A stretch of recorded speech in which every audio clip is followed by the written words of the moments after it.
All right, I'm calling the Board of Selectmen's meeting for June 13th, 2016, 6 o'clock. The meeting is now open. We'll start with the Pledge of Allegiance. I pledge allegiance to the flag of the United States of America and to the republic for which it stands, one nation, under God, indivisible, with liberty and justice for all. Good evening, everyone. Just a couple of warnings. Evidently, there's some heavy storms heading this way. First thing we're going to discuss is going to be the appointment of an individual for the Town Administrator's Search Committee. Rainey and John were working on that, so if one of you want to report out. Yeah, there were a couple people that had approached me, and I think early on there were two people who identified as being on the committee, Cheryl Fletcher and also Cindy Palmer. And Cindy Palmer was so much as sworn in, and then the process changed, so I'd like to nominate Cindy Palmer. I'll second it. Okay, moved and seconded. Now we hear discussion. And just to follow up what Rainey said, she's still very interested in being on the committee, so that's good. Yep, she contacted me. Any other discussion? All in favor? Aye. Aye. Aye. It's unanimous. Thank you. Next thing on the agenda is the town moderator's report on the annual town meeting. Every time I look at ATM, I think of the I do too. box. I have It's to be like- careful about that. Robert Floyd, 15 East Street. Hello. We went live, sort of, on TV. We had a live visual feed, no sound, but there was a feeder underneath directing everyone to go online. Charter will come up with some tweaks, and next time that will be fixed. We had 39 articles, dozen-ish with 2/3 votes, new laws, new articles, amended budget, and all in 2 hours and 45 minutes, which is some sort of record for any town in the Commonwealth. I found some interest. Oh, and Carl Keener was unanimously elected to be deputy moderator. I found some interesting, or at least at the time, statistics. In 2005, for the annual, we had 114 voters. This was arbitrary based on what I had in my folders, the years. 2011, we had a little over 100. 2013, we had 75 for the annual.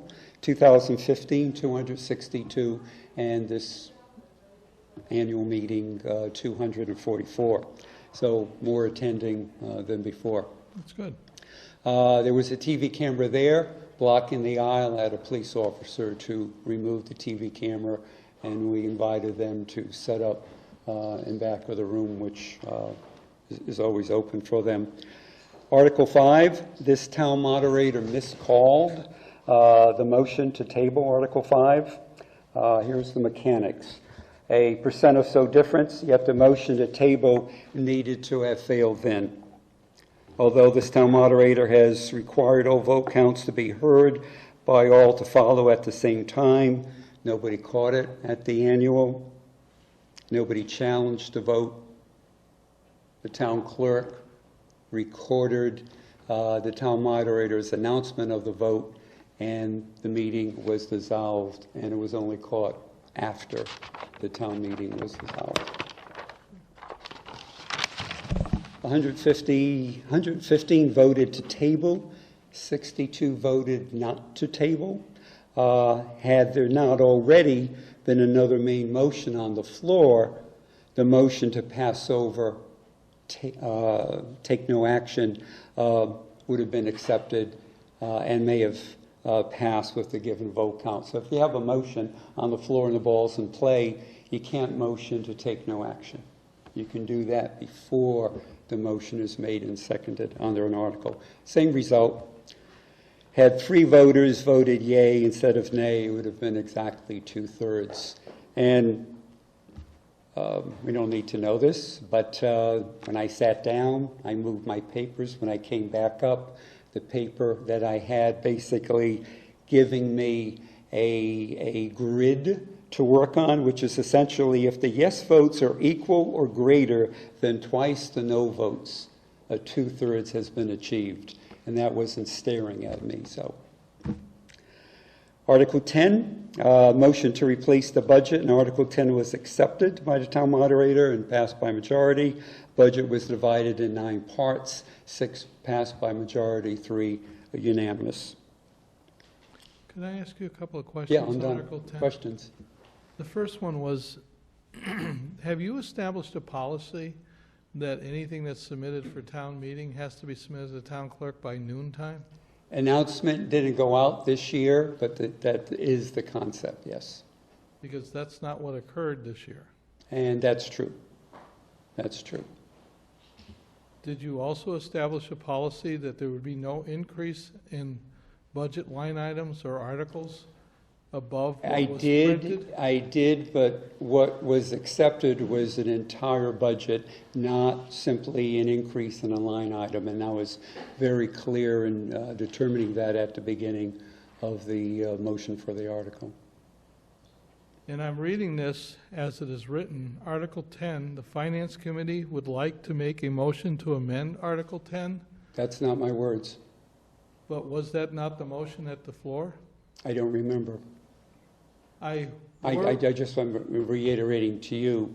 I don't know if I said to the person making it, this is going to be you. Wasn't prepared for the question, Charlie, so I don't know the answer to that. I'm basically bringing it up because I'm concerned that we had a committee making a motion, and we need residents to make a motion. A committee can't make a motion. An individual only can. An individual can represent a committee, but I'd have to take a quick look at the tape and see, so I wasn't expecting this question. I understand that. Trust me, I do, because I sit here never expecting the questions that's posed to me. But the concern is we don't want to set a precedent. No, exactly so, and I'd be the first one. In fact, I didn't challenge, but I sent an email to the town clerk where it was put in the minutes, the finance committee made it, and I said, basically what we were saying, the committee cannot make a motion. So if that's the case, where do we go? If that's the case, then I'm not an attorney, but I would consider the article invalid. And that would be reviewed by the AG's office. That is something we can't determine, but yes, you're Yeah. correct on that. I'm just concerned about setting a precedent and having this happen in the Totally, future. yes. Especially if the president isn't legal or, so we need to check into the footage. I personally am not looking to disrupt the activity of the town and going any further than bringing this to the town moderator's attention. I'm 1,000% strong on black and white, no committee. In fact, I counseled through the years the finance committee, they can't hold a meeting during the town meeting, and I counseled the select board, they cannot be in session during a meeting. But it's a black and white issue for me. An individual needs to, and even our conversations if and when there was going to be a meeting, a continued meeting of the select board, the concept was you had to make the motion individually, not as a select board, and we agreed on that. That's correct. So, Yeah, that's why I worry about seeing this in writing. I don't disagree. Okay. So before we let it go, if indeed, and I'm not sure, it was illegal, we're putting it on record now, and we can't say, well, I really don't want to, get the waves going. Once we put it out there, we've got to follow up and get an answer either way, I think. My opinion. Otherwise, we're condoning something that may have been illegal. Then if you're following that logical sequence, then you're asking the AG's office to review this and make a determination. Well, can we get our legal counsel to look at it and make a determination? And if she feels that, yeah, she can't certainly say that it was okay, then we go from there?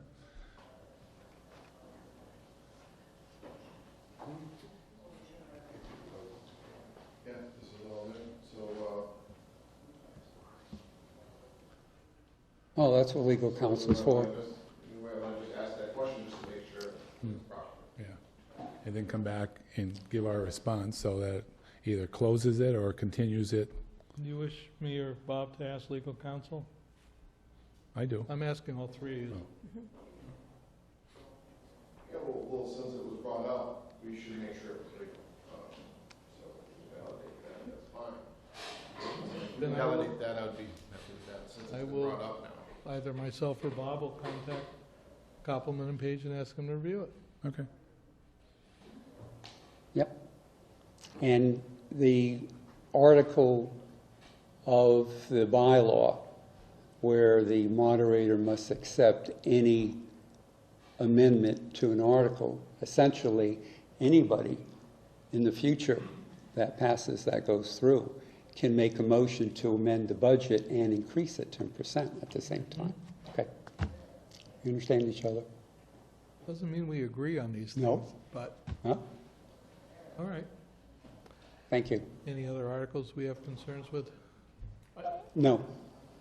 If in fact, Oh, yeah, Article 21, the sign, nobody expected that to be withdrawn, and there's a little tweaking that Bob brought up.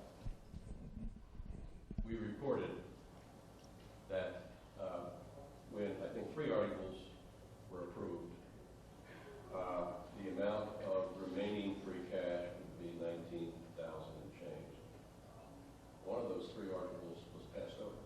Mm-hmm. And so we actually have a couple $1,000s more in free cash that wasn't transferred. We transferred all but a couple thousand to the stabilization fund. The rest of them just washes out as free cash next year, so it's not a big deal. The other issue would be if it is going to be permitted, if it is permitted, that someone attending the town meeting can actually make a motion to increase spending in the annual operating budget. I would recommend that we have an article at the end of the warrant that would allow the balancing of the budget, because if someone just says let's increase spending by 10%, the budget is based on the projection of revenue. Mhm. So the town meeting will have endorsed an unbalanced budget. Mm-hmm. And so I know that there are towns where they allow this, but at the very end of the meeting, there's a requirement that they make reductions to force the budget into balance, or require anyone increasing the total spending to also propose reductions so that the balance is maintained while you're reviewing the article itself. That will be an issue if and only if the Attorney General approves the bylaw.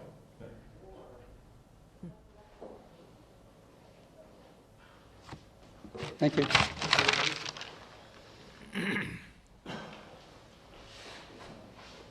Okay.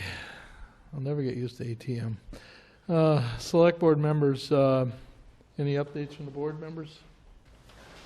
Liaisons, say anything? Liaisons, say anything?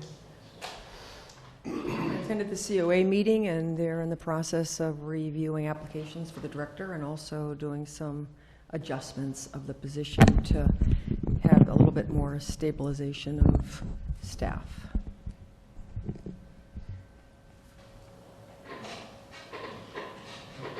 Nothing? I've been sort of quasi-meeting with the water department. Couple of things going on. One, they're going to be looking to add or redo the water line from Cumberland Farms over to Gun Road. This was not anticipated, but given the pricing is reasonable, and we're already working on Route 10 anyways, they're going to be moving on that project.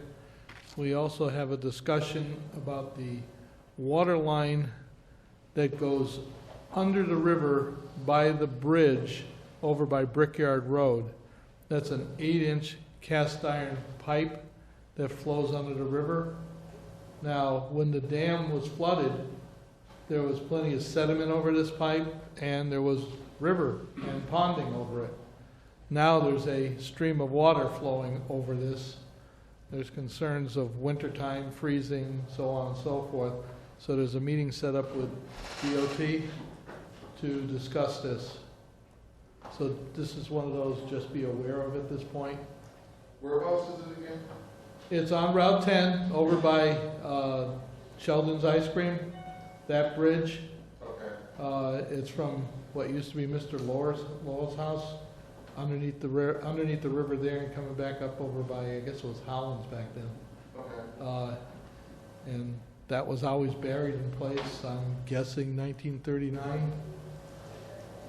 And because there was a pond there, didn't make any difference. But now that's all changed. So there's a concern. Typically, when you see these types of water lines, they're actually insulated and attached to a bridge, not buried in a riverbed. That's Baltic. That's there. 1939? Out 1939. You just dug through the brook, you dump it, and you kept going. Nobody said anything. Till today. Charlie, I understand that there's a grant to the commission to remove that dam. Yes. Is that going to lower that water level even more? I'm not a hydrologist, but it would seem the reason that if you take the treatment out from slowing the water down, you increase the rate of flow. So it would seem that that's going to erode it more, especially when they have lots of water, a lot of rain. So it has to be aware of That's our concern. that want to come up, Kurt, and speak a little bit about this? I'm just trying at this point to make the board aware of the fact that there's an issue there. It's going to get worse. It's going to make it worse. Right. Kurt Mosley, Water Commissioner, Livingstone Road. Thank you, Chairman. The first item, the water line north of Cumberland Farms, is actually on our master plan update. It's on our capital improvement plan. It's actually the second water line project in the sequence. The first was the water line as part of the Safe Route to School, which is being accomplished. So that work north of Cumberland Farms is right in sequence what we've already identified needs to be done. Just Good. Any other questions on those two issues?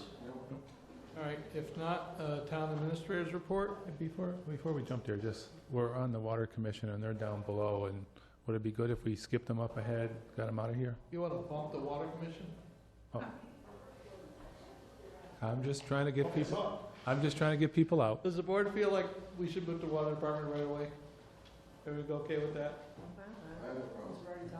All right. Somebody's got to grab the podium.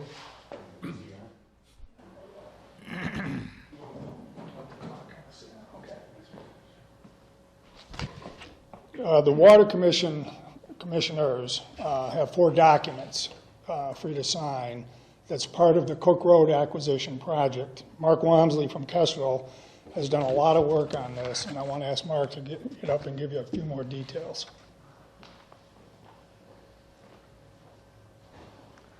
Mark Wamsley, Kestrel Land Trust. Good evening. It's nice to see you all again.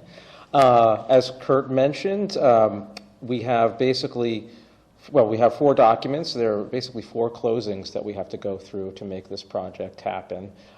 So there are 2 fee acquisitions, which are going to happen, the town of Southampton is going to acquire, and then 2 CRs, conservation restrictions, are going to be conveyed to the city of Easthampton. One of those CRs is coming from the landowners, but needs to be approved by the select board. The other CR will be granted by the town of Southampton to Easthampton after they acquire one of the 2 parcels. And again, we split one land into 2 parcels just to make all the numbers work, so you can meet the town's and the city's goals for the project.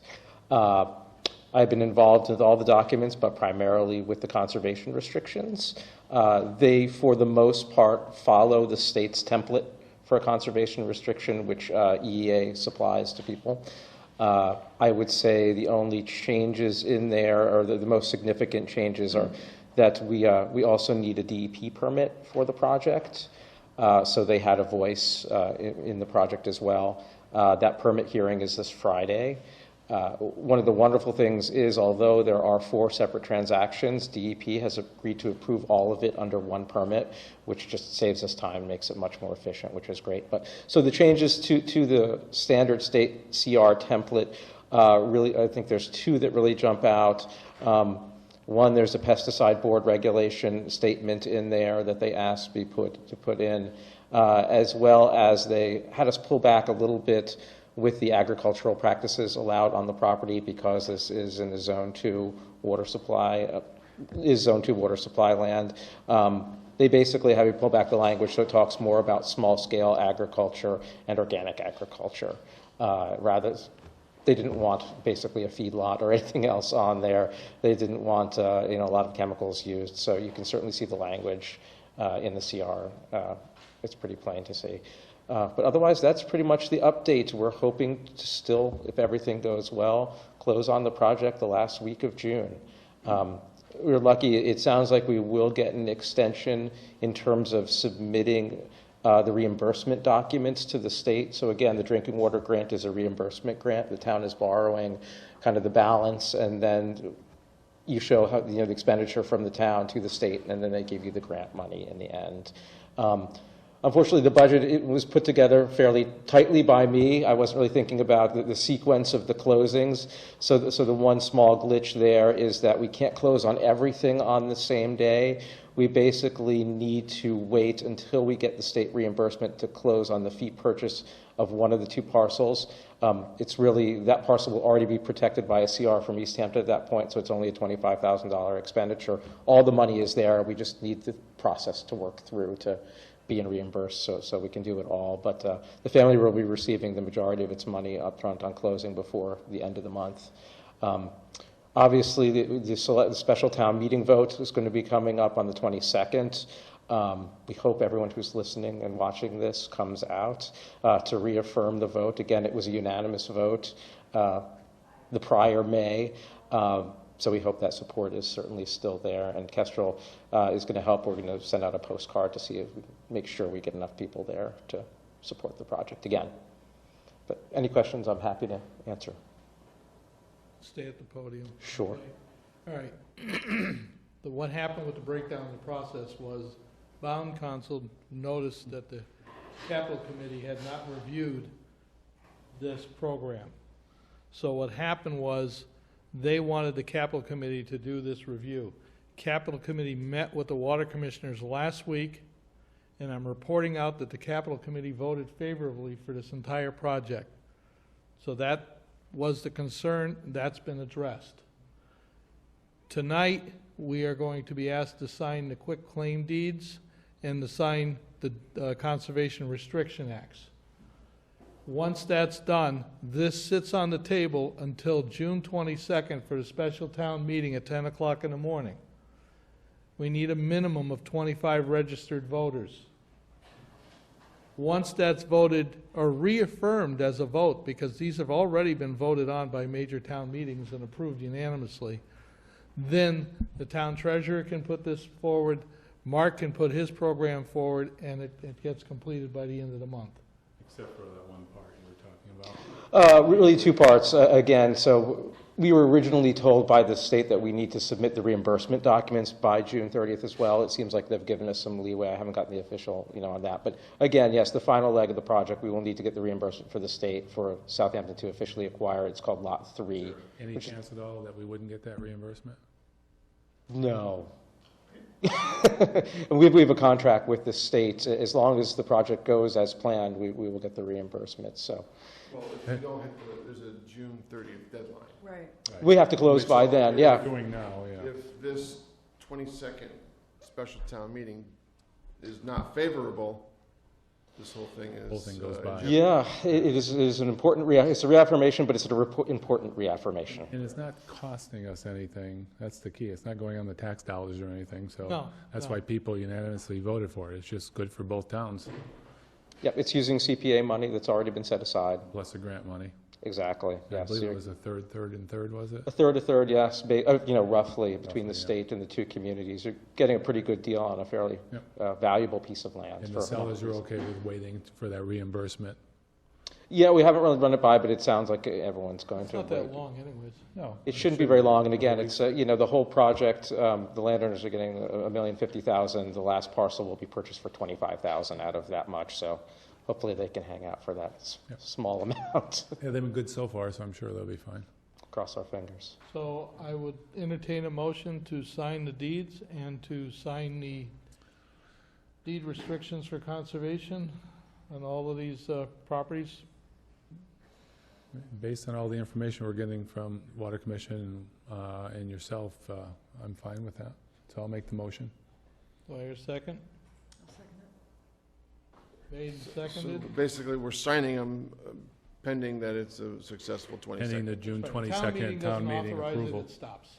Exactly. Yeah. I'm good with that, so. And I will, with the conservation restrictions, they need, once I have collected all the signatures, we've already have the signatures from the Board of Water Commissioners, we have the signatures from Easthampton City Council and from the mayor, both approving the acceptance of the CRs. I will take them all even before the vote and send them back to the state for final signatures. We don't have to record those, obviously, if the vote doesn't go through, but we need to keep that process rolling and get the final approval from the So state. if the vote doesn't go through, what happens?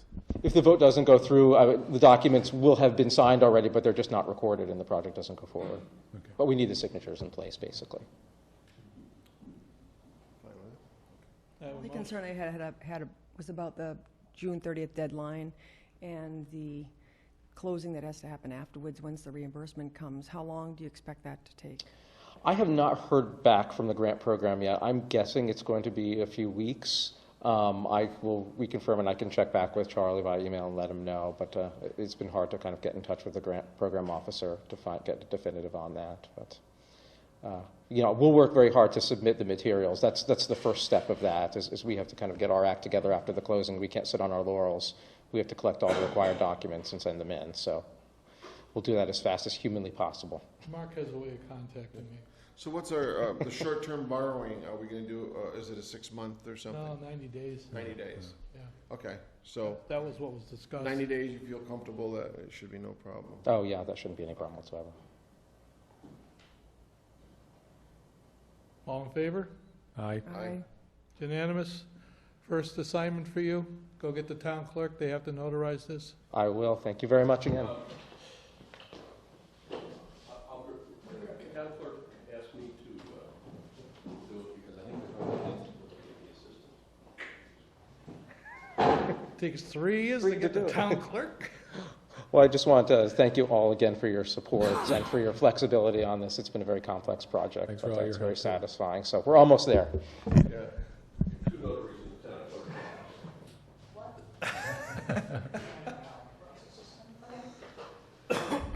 I think we want you up here. Yeah. Yeah. Yeah. Approach the bench, as they say. Okay, well, Do you want to identify yourself, or does that matter? Yes, identify yourself, Lucy.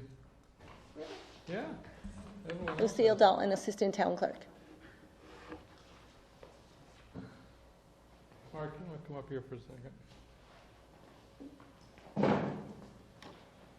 Find out where the signature is on that one. I'm going to have this signed now while we're here.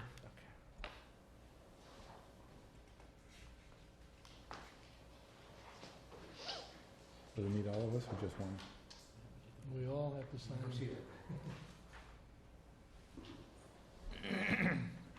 Boy, you're under me now. Pretty good trick.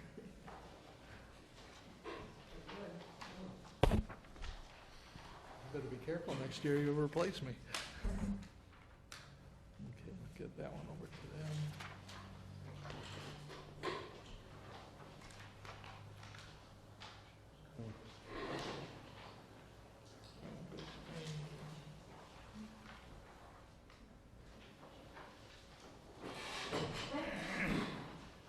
This is done, so once it's done, they can send it.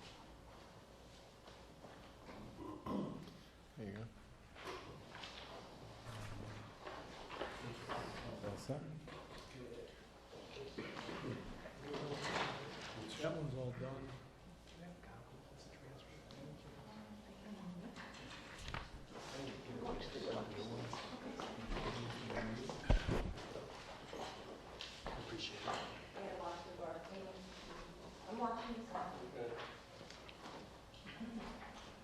And Mark and Kurt, you better check it once we're done too. Town report that I added. Okay. But I'll make It's done.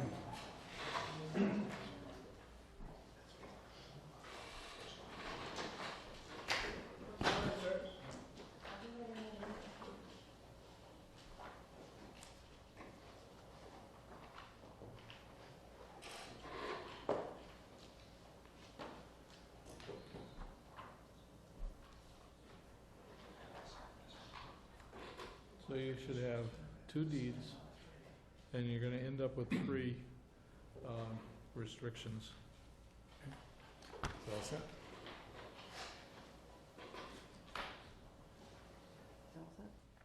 I believe so. You guys better verify with the town clerk, so. We will do. Here they are.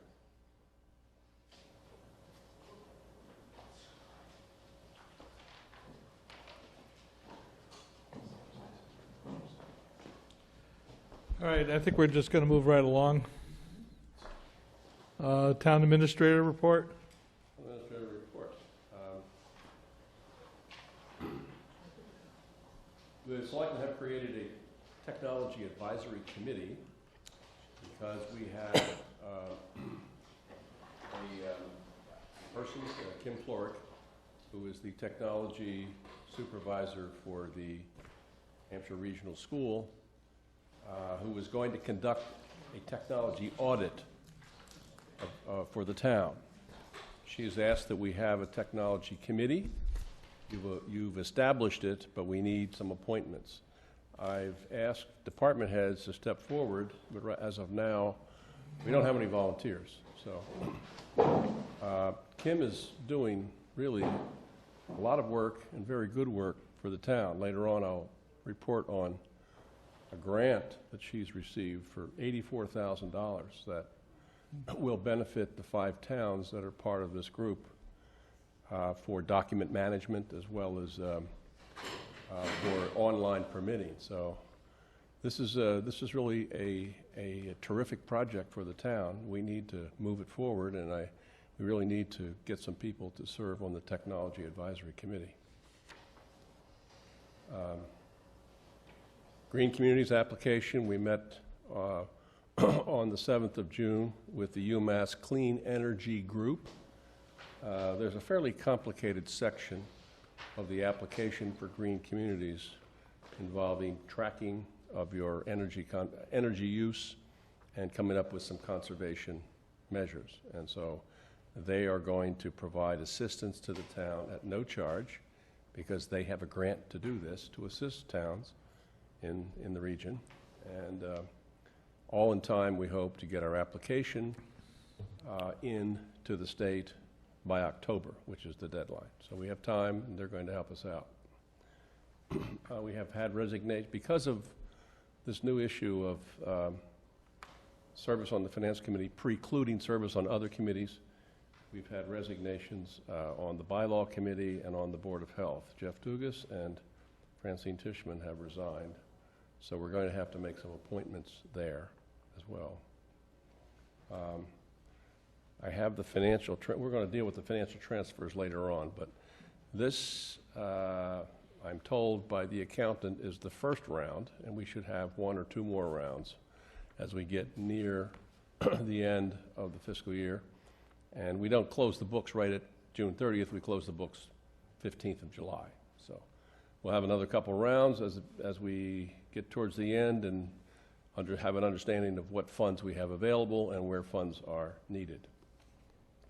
I talked with Charlie today about an appointment of a representative to the Franklin Regional Transit Authority. They're really interested in having that appointment. I know you saw an email saying any volunteers. If you don't have a member of the Board of Selectmen go, I would advise having the town administrator go. There are no meetings until September 21st. I think that's the first meeting, and there's only 4. Where are the meetings and what time of the day? The meetings, I believe, are all at the Ulver Transportation Center. UMass? in Greenfield. Greenfield? So there's no obligation now, but they really need participation. They want participation by the town.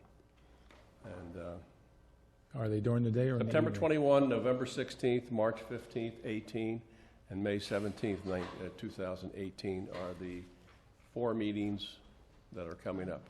What time are they? Don't specify a time. If you could find that out. I mean, if there's only 4 of them, maybe we can each take one to get involved. Are they looking for representatives from every town? Yes. I imagine Town within their the district. ones that use their service, because we get a grant from them. Right.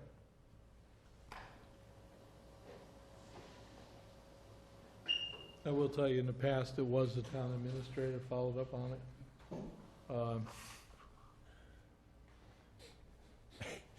I was just thinking, since Bob is, I'm not asking you to do it, Hanging Bob. on your new town administrator. Yeah, You're doing the job Not the description table, you're tonight. on the menu. I mean, that's probably good, the new town administrator, but in the meantime, I don't know if we want to burden Bob with something, so one of us could take the meetings until we have a new town administrator? Right. September 21st and November 16th. Surely by November you should have. want to make a motion to make John Martin the contact for now? So moved. Discussion? You didn't have a second. I'll second it. Oh.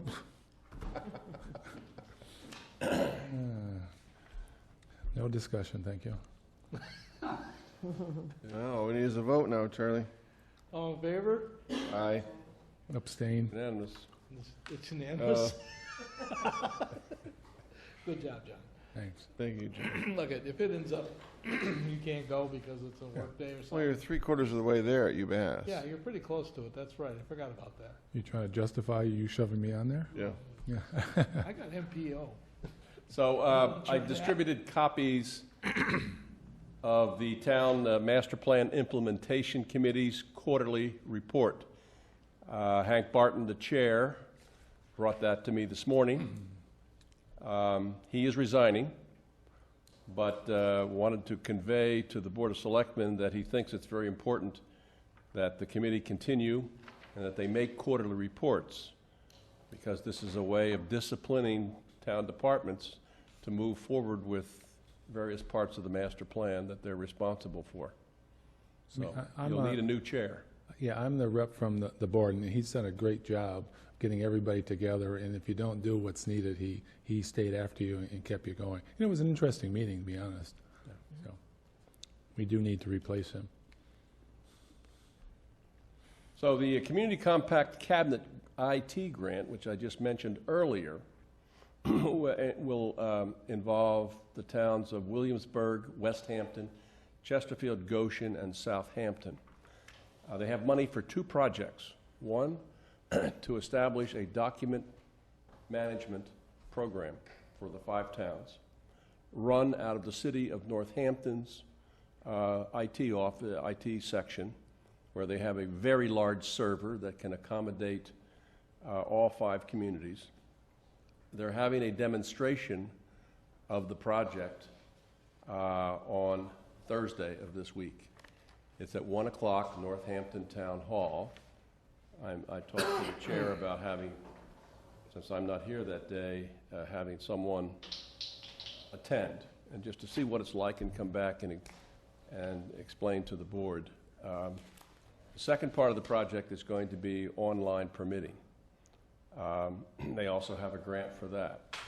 And as far as document management, I need to mention that they have money to enable the 5 communities to purchase a large scanner system with a sheet feeder, so that you can take your current documents, feed them into the document management system, and also to move it around from department to department. We put it on a cart, and typically you allow a department maybe an hour a week to feed in current documents, and then use whatever time you have left in the hour to start updating with older documents. And you'd be surprised at how much you can get done in 6 months.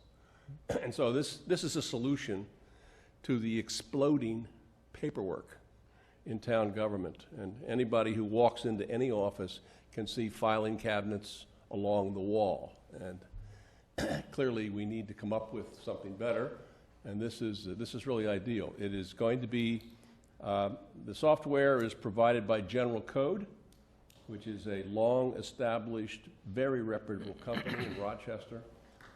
Their work typically in the past has been codifying town bylaws, and they performed other services for communities. And they are partners with Laserfish. And so the system that we will have and use is a Laserfish, which is a well-established brand as well, Laserfish system. They're going to demonstrate this on Thursday of this week at Northampton Town Hall. And so as many who can go, I'm encouraging to go. And also, on the 19th of June, there will be a program in Williamsburg put on by General Code to talk about their piece of this whole business. So I'm going to attend that one on the 19th, but certainly anyone who can go there on the 15th, I think, would see how it's going to happen, how it's going to operate. I have a general question, statement, Finance Committee on that, You're representing the Finance Committee? our town, just expertise in the storage of data, because I do it for a living. Just one thing to be watch out on that is what is the monthly fee? Because it's wonderful to take all these documents and store them electronically, but there is a monthly fee to store them electronically. So let's just please, as we're looking at this, there's two types of fees that go on in this business, and I do it globally for HP, is your initial ingestion of the data and then the storing of the data on a monthly basis. So we must ask what it is per gigabyte to store that data. Because you're taking it from your filing cabinet, which is free for it to sit under the roof, putting it electronically, which they will charge you probably 7 cents per gigabyte per month forever. Assuming it's stored off-site, not an internal system. Correct, but then you got a maintenance charge on your internal system, which is typically 20% of the We have an purchase internal cost. system through Perceptive Software, and we don't have an internal fee because we manage it ourselves. So You have a maintenance fee on the hardware. Pardon? You have a maintenance fee on the disk drives. we manage it ourselves internally. The hardware itself has a maintenance Hardware fee. and the That's software, fine. yeah. I'm just trying to So we advise got to this. find out. I work for Hewlett Packard. Monday night is part two of the meeting. We had a meeting last Wednesday. Yes, last Wednesday in Williamsburg. Yep. This is part two, to continue with details of how it's going to operate. So a question, Dan, is that something you would mind going to? I was going to volunteer, but since I'm on the finance committee, I can't. Sure, you can volunteer to go. You can go as a representative of That's the fine. finance. If right? I'll be in town this Or week, I'd love yourself. to. I mean, this is what I do for a living. Yeah, if So You If can you go do as it. Finance, you just can't get on another committee. that's fine. Yeah. I'd be more than willing to do it for But you. 6 makes o'clock sense. Wednesday, 6 o'clock Monday in Williamsburg Town Hall. Yeah, I should be able to. I think Yeah, that'd I'll be a do good it. thing. I mean, I'm not, this is what I The do. 19th. Cool. Yeah, So, if you're willing to do it, I think it'd be good. Yeah, Yeah, that's with your expertise, that'd be great. not a problem. So, Bob, would you bounce him the email so he yeah, knows? send it to me. I'll go talk Copy to the him. Finance Committee, that way, Okay. okay? No, I'm in the negotiations right now globally with a Fortune 7 company, and Yeah. that's the big expense is that on. But you can ask some of the questions, we Sure. wouldn't. All right. Perfect. Thank you. Thanks. Okay, upcoming selectmen are meeting. Oh, can I just ask one more question about it? Can you just explain what the online permitting will look like? There will be software on the desktop of those departments that are involved with regulatory and permitting activity for the town, the zoning board, the planning board, and so forth, the building inspector, and also the Conservation Commission, Board of Health, probably? Board of Health, Historic Commission. And what happens is, as someone goes through the process for a particular project, in some instances, they have to go before the CONSCOM, in some instances, the Historic Commission, and so forth. And what you have is, on each department's desk, will be software that allow you to bring up a permit for a particular project and see where it stands. See what the order of conditions is that the Conservation Commission established. See what conditions the planning board has established, and see whether or not they've acted. And that's really important as well. So the building commissioner is the last one to act because he'd issued the permit. But oftentimes you have to go before various boards prior to the issuance of the permit. I think in every community that I'm familiar with, the paper system is adequate, but oftentimes there are mistakes, and the reporting isn't so good. But this is very simple. Each board can check what the other boards have done, and they can also enter information about any decisions that they've made.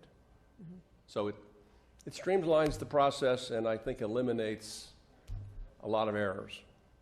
Not all of them, but a lot. So. Thank you. Heather Pellegrini, Crooked Ledge Road. I just have a question on that. I know the building inspector currently does e-permitting. How would that piece sort of fit in with more broader? Well, first of all, this will be broader based.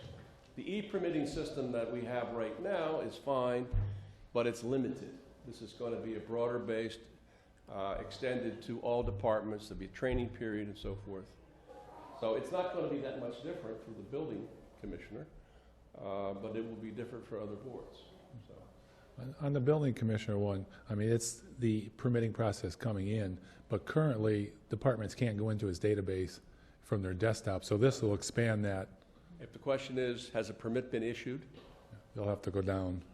You got to go down and dig it out. So this will expand that also. So if you want to know if there's a permit been issued, your town administrator can go from the desktop and say, yes, it was issued on June the 3rd. And I'm sure it'll be ready on mobile devices if he's out in the field or. Good. So,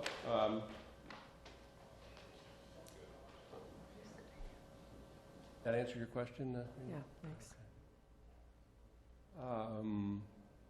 In the summertime, Chair has said there'll be one meeting in July and one meeting of the Select Board in August, July 18th and August 22nd.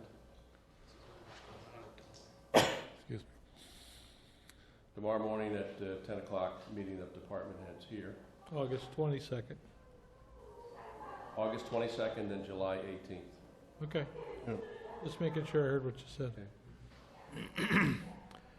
Okay. You have the contract for Eversource for the sharing of the, Do? That's right, I was going to, that's my next item, which I, just so everybody knows, we signed a 5-year contract with a number of different communities through an Eversource agreement. Eversource provides a tractor with a boom mower, it's usually a rotary mower, to take and trim up all the roadways in the area. After that, I guess it's 15 years or so, they actually give the tractor to one of the host communities. So it doesn't cost us anything, it just basically means that we accept that. And this has been going on for years. So are we getting the tractor? Is that what you're saying? We're not getting the tractor, I believe, I'd rather not say. I don't want to get somebody's no. hopes up. Okay. But it's not us, I can give you that.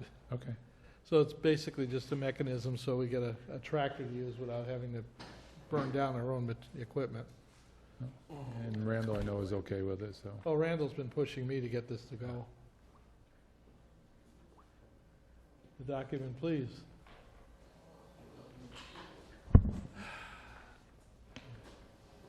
Then there's an opinion from Koppelman and Page dated back 2006. Gives you an idea of just how long this has been going on. So do I hear a motion to accept the contract from Eversource for the municipal brush control program mower? So moved. Second. Discussion? So this is just a renewal of the contract without any changes? It's the same boilerplate contract since 2006. Yeah, no cost, so. And no cost. All in favor? Aye. Aye. So moved. lastly, I'd appreciate if members of the board would let me know what your vacation schedule is this summer. So No, we but- have some issues of getting together meetings and so forth. I'll know whether or not we have a quorum available. Would you mind having? Charlie has already given me his schedule. Would you mind having Velda send a quick email out? And maybe you can list the times that you're out too. I'll give you his information and Yeah. so forth.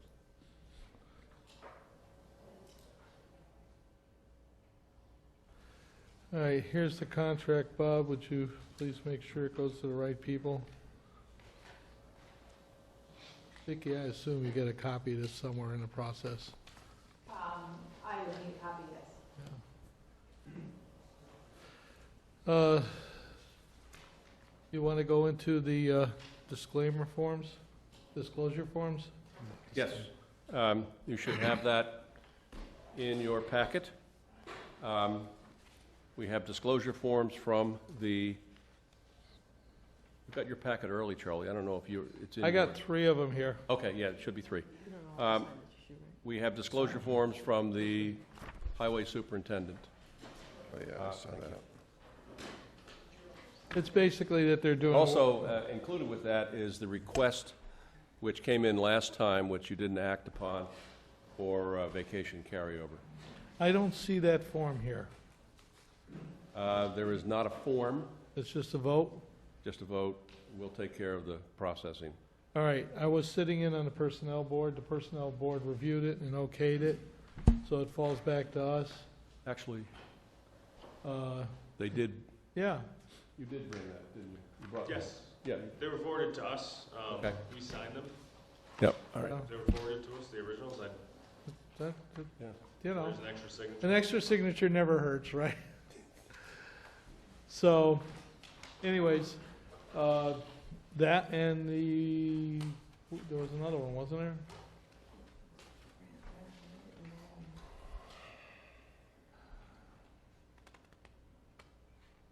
Two of them, right? There's Chrissy, the treasurer, and then there's Randall. But for some reason, we did the water superintendent last time. You did. Yeah, so that's it.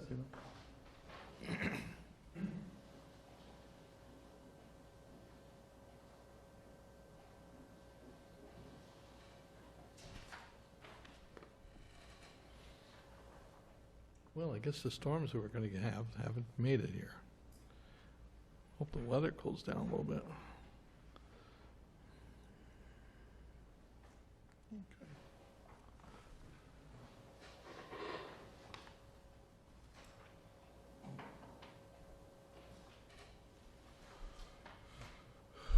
This is for,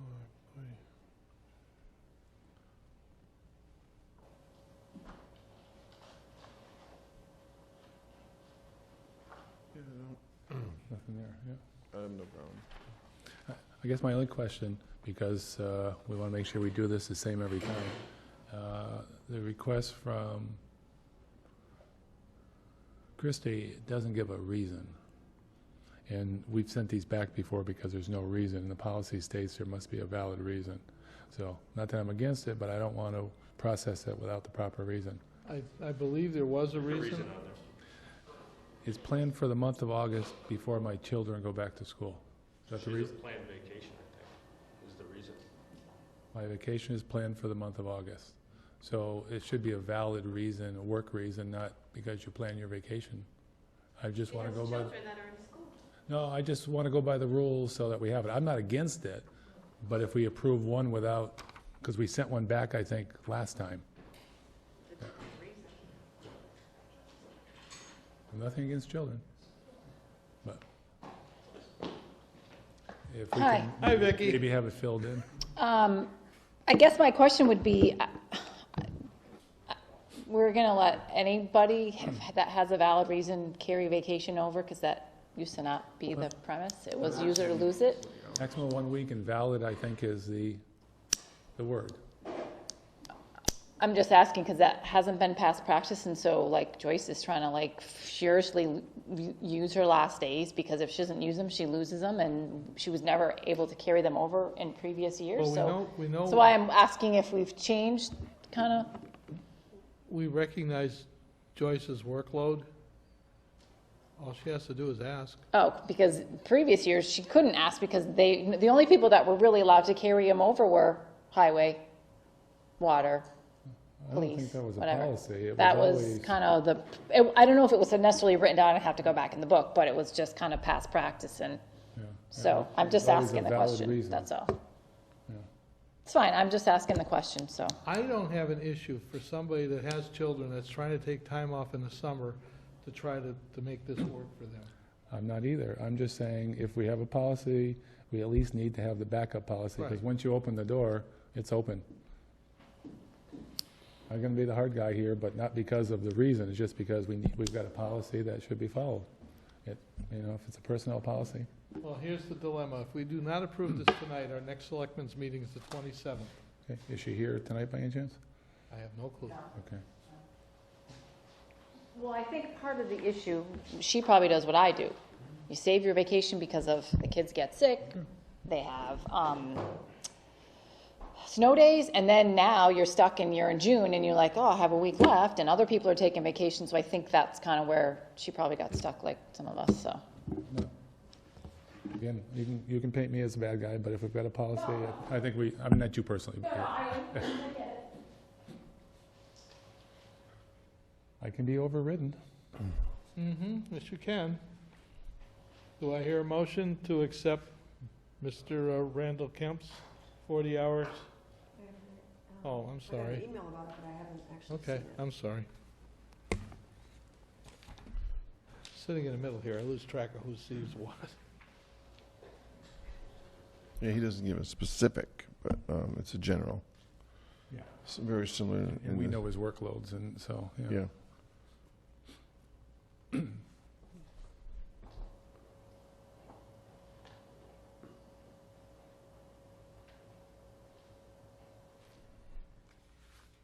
And just while we're talking, if it doesn't matter what the reason is and we want to allow people to automatically roll over 1 week, we should just put that in the policy, I wish I had the policy in front of me so I could actually read the language, but I don't.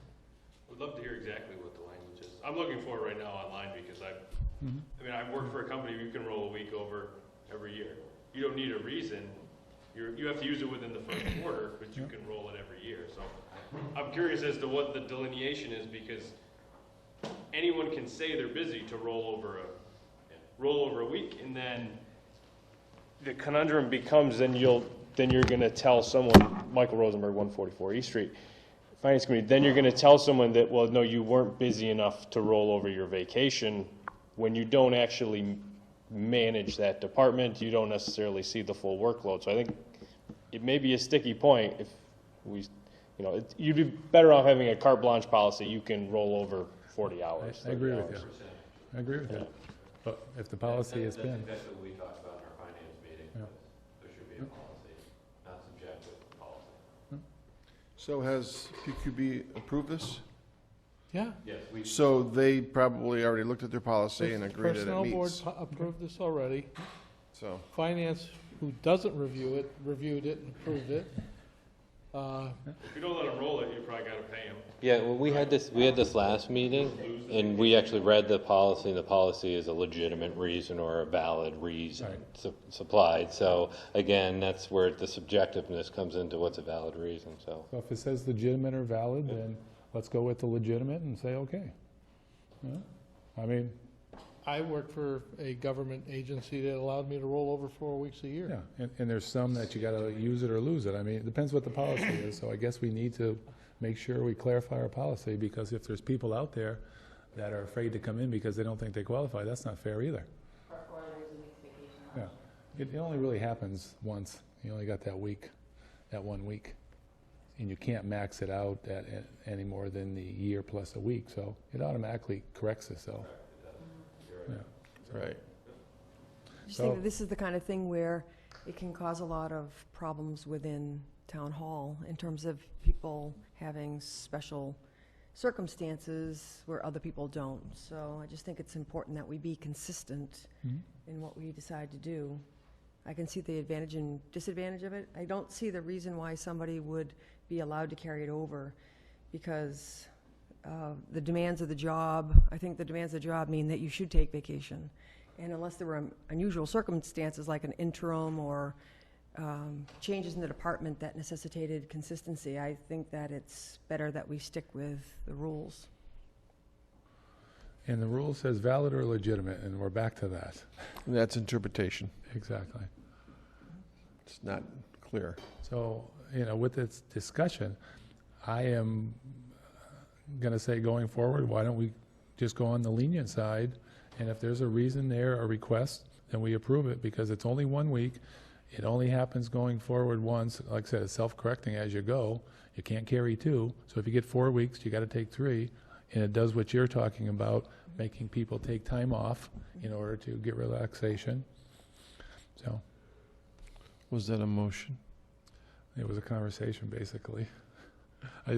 What's your thoughts?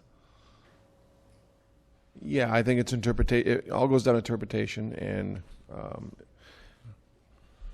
I would go along with these. I just don't want to talk about it 5 more times in the next Correct. 5 meetings, you know? Right, right.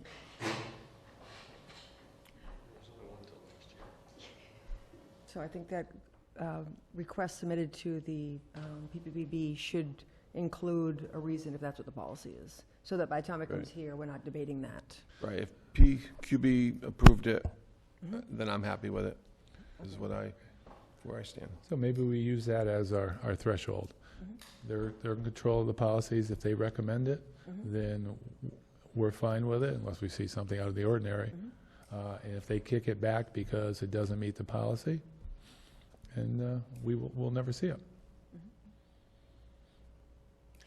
That sound reasonable? One consideration is that some departments do not have seasonal work, others do. In the case of public works or highway, you're into winter and snow plowing, and then as soon as winter is over, it's cleanup, and then there's the big rush to mobilize for summer construction projects. And so that first half of the year is fairly intense for any highway superintendent, and then it kind of slackens off. If you've got your mobilization for construction, it just plays out during the summer, and you have plenty of time. But I mean, the tax bills are going out, the assessor's doing this, the accountant's doing this. I mean, every department has kind of a ebb and flow. Yeah. I mean, everybody knows their kid's vacation is coming up, so they can plan ahead. You know, so you can pick apart any reason. It's, you know, do we want to rehash this 10 times over? It all boils down to interpretation. Yeah, so my motion is we accept the PQB's authorization on the form when it comes to us that it's an acceptable reason.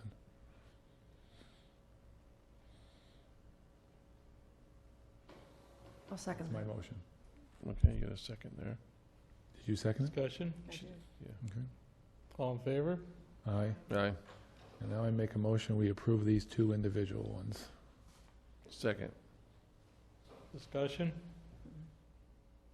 All in favor? Aye. Aye. Okay, it's unanimous. I guess I'm signing it. Oh, wait a minute, does the whole board sign this? There's one line for me. Yeah, I know. You put me through this whole thing and you don't even sign it. Well, hopefully we've got it settled going forward, and that's the key. Right. Like you said, it's not accumulative. It's gonna self-correct. Yeah. So. All right, next issue is the disclosure forms for Mr. Randall Kemp. His wife works as an attorney. There's a number of projects that could be misconstrued. This is normal business. This is nothing that's unusual. Do I hear a motion to authorize me to sign these as accepted disclosure and determination as public record? I'll make the motion. Second. Oh, go ahead. Discussion? Yeah, basically, all of them are the same. It's involving trenching, curb cut, and open the public way of Yeah. some houses. I don't see that as being a big deal, so I have no problem with it myself. All in favor? Aye. Aye. Unanimous?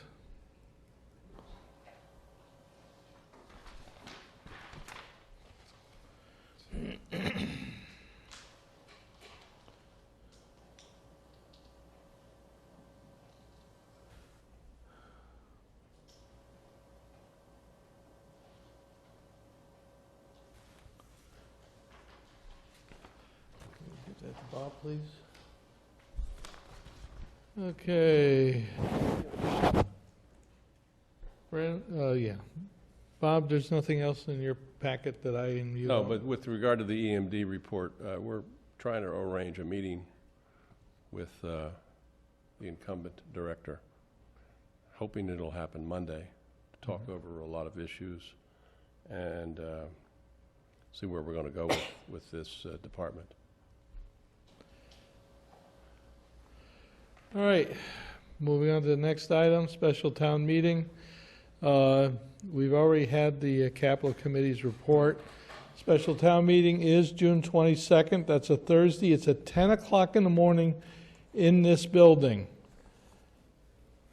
We need at least 25 people to get a quorum to make this happen.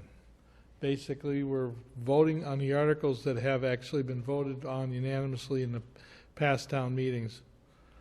Don't know what else I can say about that, but there it is. There's 3 of them, and if you want to describe them quickly, or... That was going to be my question, just what changed from previous vote to current vote? Nothing. Procedure. So is there anything written? I was under the impression there was some sort of report to come out. Was it just the verbal report on That's capital it. committee? That was it? That, Okay. well, and their minutes. Okay. Yeah. Basically, what happened is we flubbed on the procedure. It was reviewed by Finance, Select Board, but Capital Committee was omitted. Our bylaw says Capital Committee should have been the committee that reviewed that. It didn't happen, so the bond council wouldn't authorize the bonds to be purchased. Mm-hmm. So we have to go back to town meeting after the Capital Committee reviewed everything. Capital Committee reviewed it last week. So what predicates capital committee reviewing? Is it a dollar threshold or is it? There's actually and I don't have it in front of me, Mike, but there's an actual town bylaw that basically outlines this. Most of it's dollar amount. Okay. Most of the time when we looked at that, we looked at things like $5,000 or the purchase of a police car or something of that nature. None of us ever picked up on the fact that if we were borrowing money, that had to go to the capital committee. We just, Okay. in all honesty, nobody picked up on it. Okay. Thank you. So we're just playing damage control here with this special town meeting to get this to move forward. Do you want to, since it was last week off air that we decided to do this, should you describe the 3 quick articles? There's only 3 articles on it. Bob, can you do a quick summary for me, Yes. please? Summarize it for everybody. These, I should say first, Articles 1 and 2 are word for word from the 2017 annual town meeting, and that also includes the motions. The motions are exactly the same. They require 2/3 vote because it's borrowing. Let me just get my copy. And again, these are authorizations to borrow to fund the capital improvements for the water system. The total is to be borrowed is $2.7 million. That is authorized in Article 1. In Article 2, it's an authorization to borrow some of that money, $1.7 million, from the Massachusetts Clean Water Trust. We have no assurance that that the Massachusetts Clean Water Trust will grant the loan. And so what you see in the motion at the very bottom is that if we receive $1.7 million from the Clean Water Trust, that will be deducted from the total of $2.7 that's required. If the Water Department is not successful in getting a loan from the Clean Water Trust, then all the money will be borrowed under Article 1. Again, this is for capital improvements according to the 5-year plan of the Water Department for improvements. Article 3 goes back to the annual town meeting in 2016. And this is the Cook and County Road Drinking Water and Open Space Protection Project. This is a project that has consumed an enormous amount of time. I have more emails about this than any other topic. You and me both. Yeah, me too. And so I think most people know what we're trying to do here in cooperation with the city of Easthampton is to acquire these parcels, 25 acres, 25.4 acres, I believe, and using, again, a series of opportunities to borrow the money from two possible sources. That's why the motion is fairly complicated. In case we get an award from the state land program, the motion includes that, and failing that, it is hoped that we'll get a grant from the state drinking water supply program. So, again, this is a protection of the town's drinking water supply. The last thing I want to mention is, I just want to make it clear to people in town that last week when we had a selectmen's meeting, I believe it was on Tuesday morning at 10 o'clock, and that was to appoint two vacancies in the assessors. This issue came up. We have a grant that the town has to purchase this property on Cook Road, and that ends as of June 30th. If we don't complete and have all our ducks in a row, we lose that grant. So it was sort of an emergency situation last week that we drafted a warrant to try to resolve this issue that arose. And we're not trying to hide anything. It's just formality, but we're trying to beat the clock on this one. And that's why we're pushing for the 22nd of this month and to get this thing complete. This was something that passed unanimously at the annual town meeting in 2016, I believe. Article 3 was 16, Articles 1 and 2 were 17. We're 17, yes. So we combined it, so the water ones went on it as well, since we're having a special town meeting, but it was the Cook Road one that was the urgency. We don't want to lose the grant. That's why we scheduled it so quickly, and we're, moving forward with that. Just wanted to make that clear. Heather Pellegrini, Crooked Ledge Road. I just had a question. I think I might have already asked this, but it's so complex that I really don't understand it. I'll be quite frank.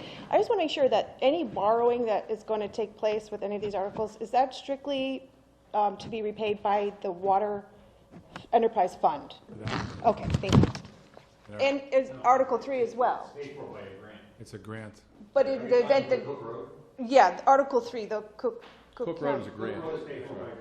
In CPA funds. I'm sorry, I said borrowing for Article 3 is a grant. Yeah. Okay, The first two are borrowings. okay. And those are strictly Water Enterprise? Yes. Okay, thank you.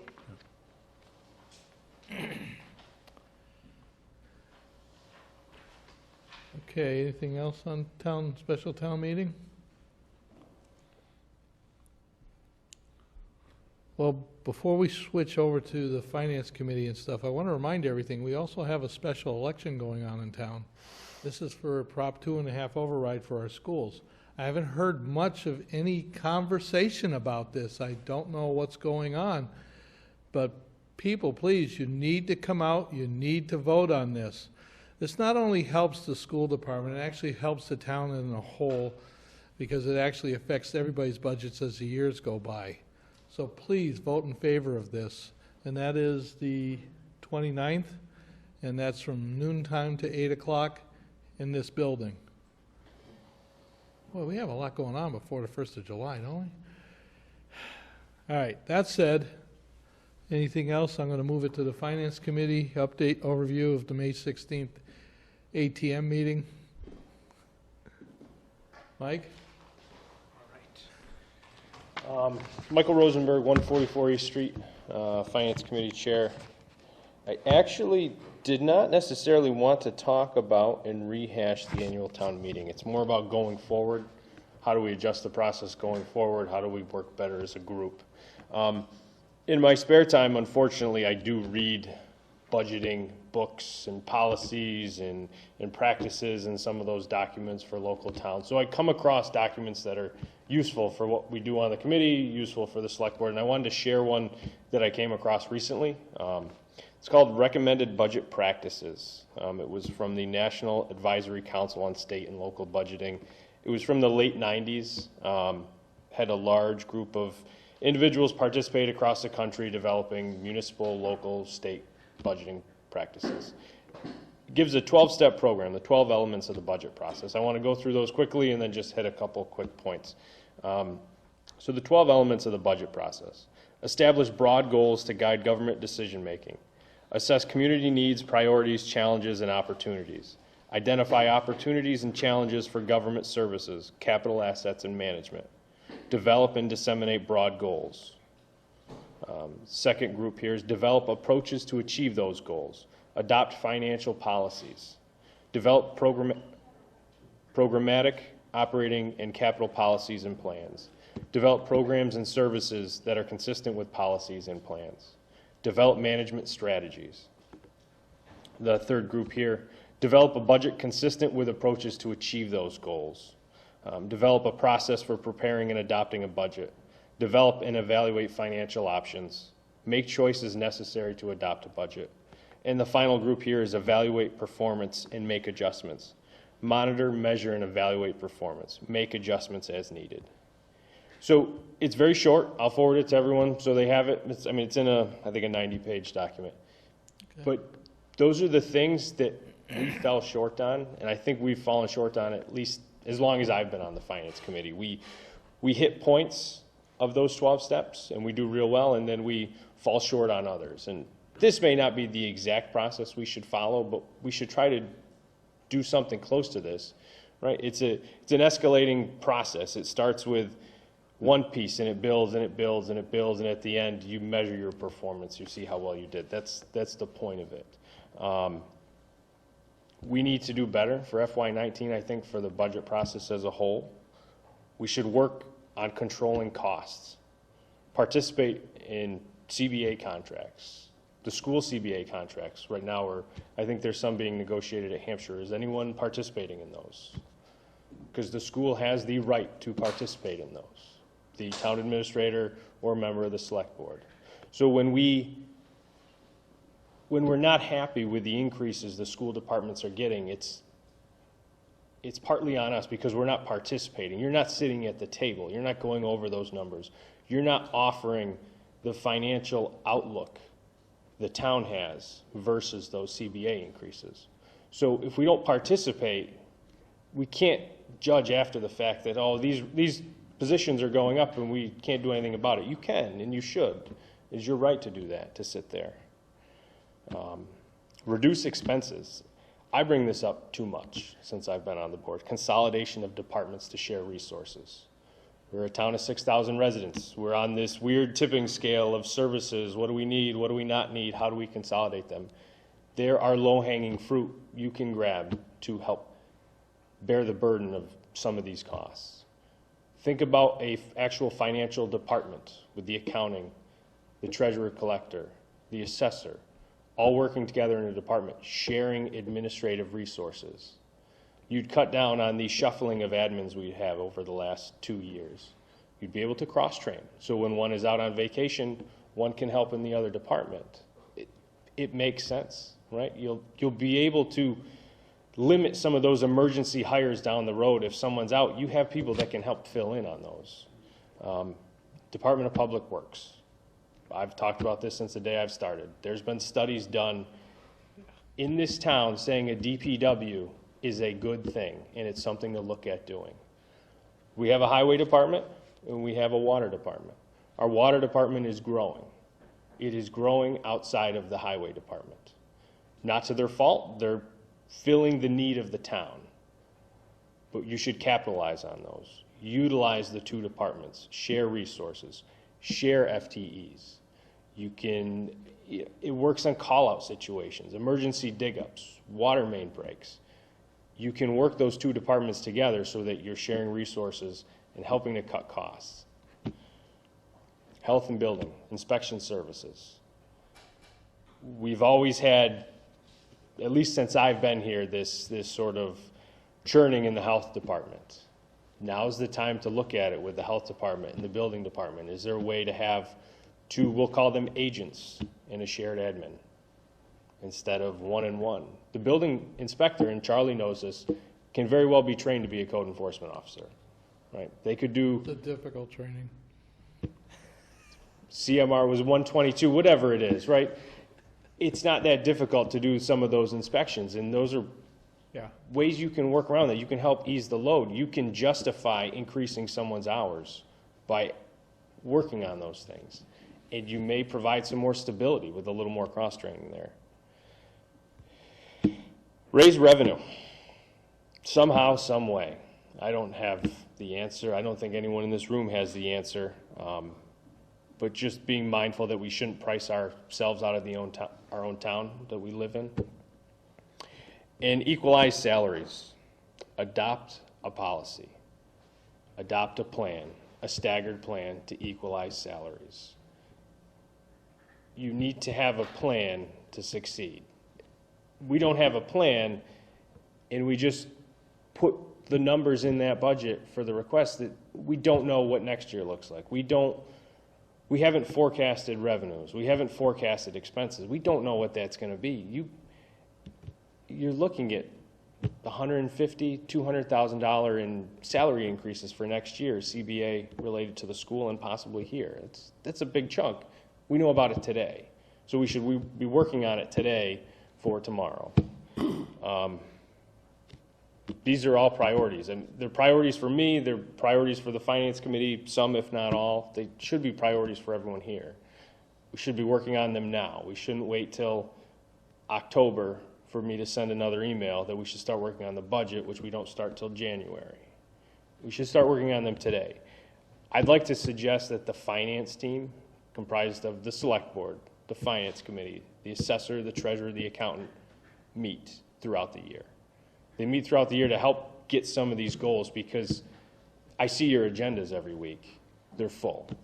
But they're not full with some of these things here that help us when we get to the budget season. And that's a problem, because you handle all these important things. Some are small. You handle them throughout the year, and then we get to the budget season, we need to crunch all that into 3 months. That's not how you manage the budget. You know, that's not how you're going to plan to have a good budgeting year next year. You know, we need to be involved, get involved with the departments, the school department. It's $10 million. It's a big budget. We need to be more involved. The town, the executive leadership of the town needs to be in the midst of what's going on there. You know, same thing with some of our smaller budgets. I read some of the contracts we've negotiated for some of the CBAs, and it raises the hair on the back of my neck when I see some of the things that have been included in there, some of the changes. And I'm not anti-union by any meaning, but we've opened ourselves up to financial liability with some of those negotiated terms, and it's just going to hurt the departments in the long run. So that's all I have. I don't want to go back and revisit the annual town meeting. If anyone does, that's fine. I'm here today. I'm available by phone. I want to look forward to the FY19 budget in making it something that's achievable and something that works out.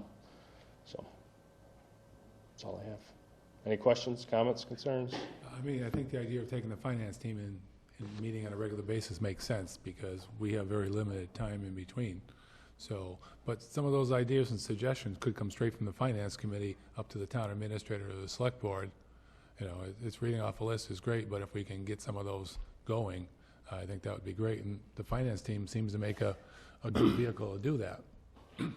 I thought there ought to be another As long as I'm round. able to participate. I don't want to be on too many But you're part committees. of the finance team.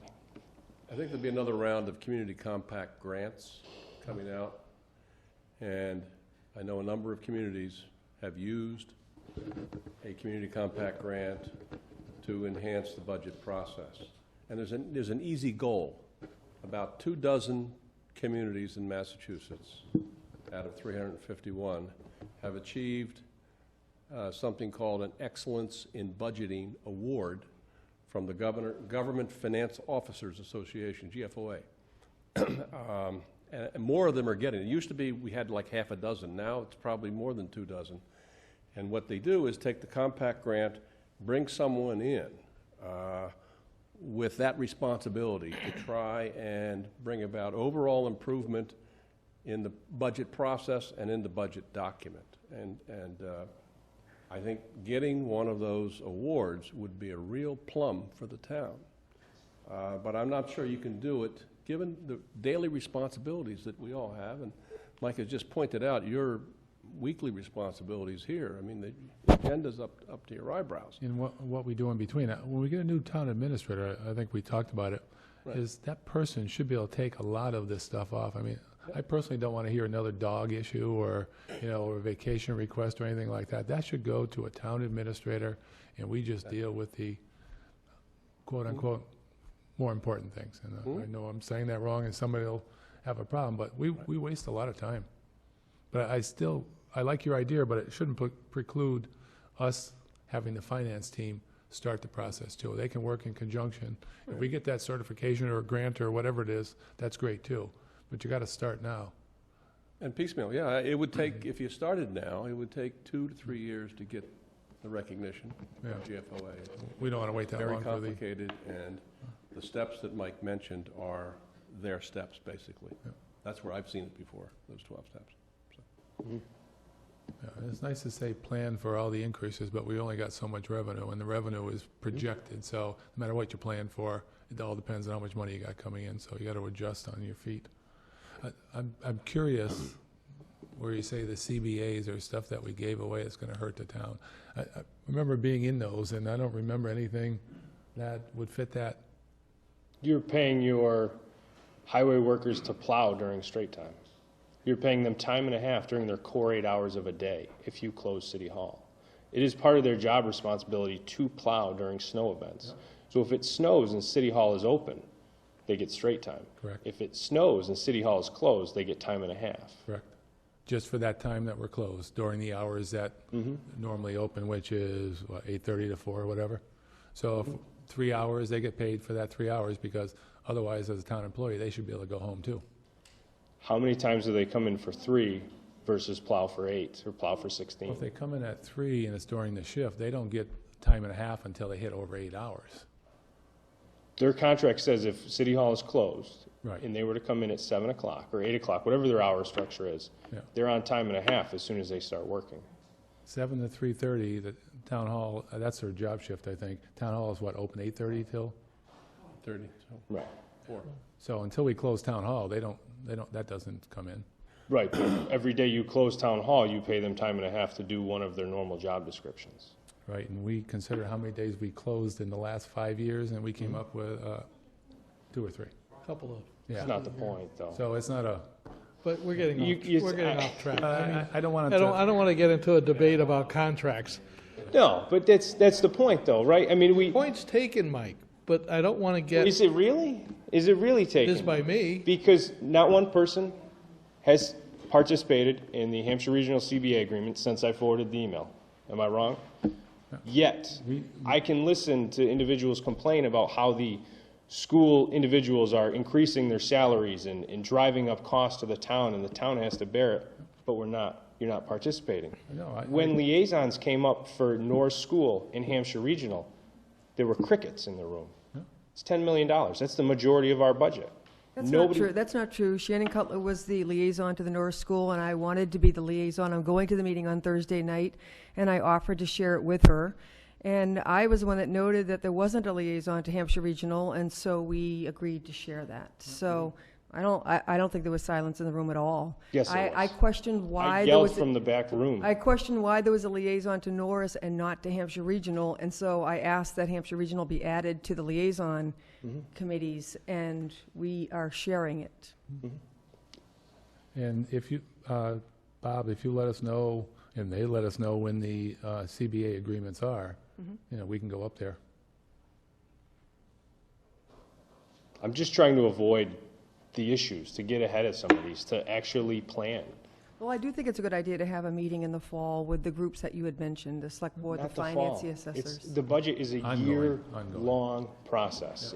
We have an issue today because we have an overspent account item, right? We need to deal with that today and plan for it tomorrow.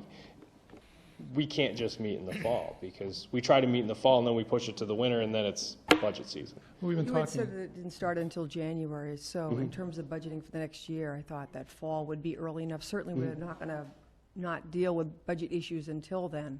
Right. But in terms of assessors and finance and everybody getting together, it seems like starting 3 months earlier is better than not.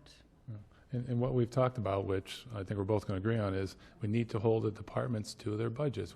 It's too easy to say, well, you're going over, okay, we'll take some money at the end of the year. From my point of view, I know my budget, if I spend it, it's gone. But nobody wants to be that hard-nosed about it and say, you got it, manage it. To be honest, we've been sending departments to the select board in that situation. They come to us with, we're going to overrun, we need to furlough. Yeah. There's nothing we can do in the finance committee. Please talk to the select board because it's. Well, we have a history of allowing it, so, I'm going to furlough, I'm going to shut down this department, people panic. Well, somebody's got to plan ahead. You're getting paid for this. Most of us, if we didn't plan ahead, wouldn't be working.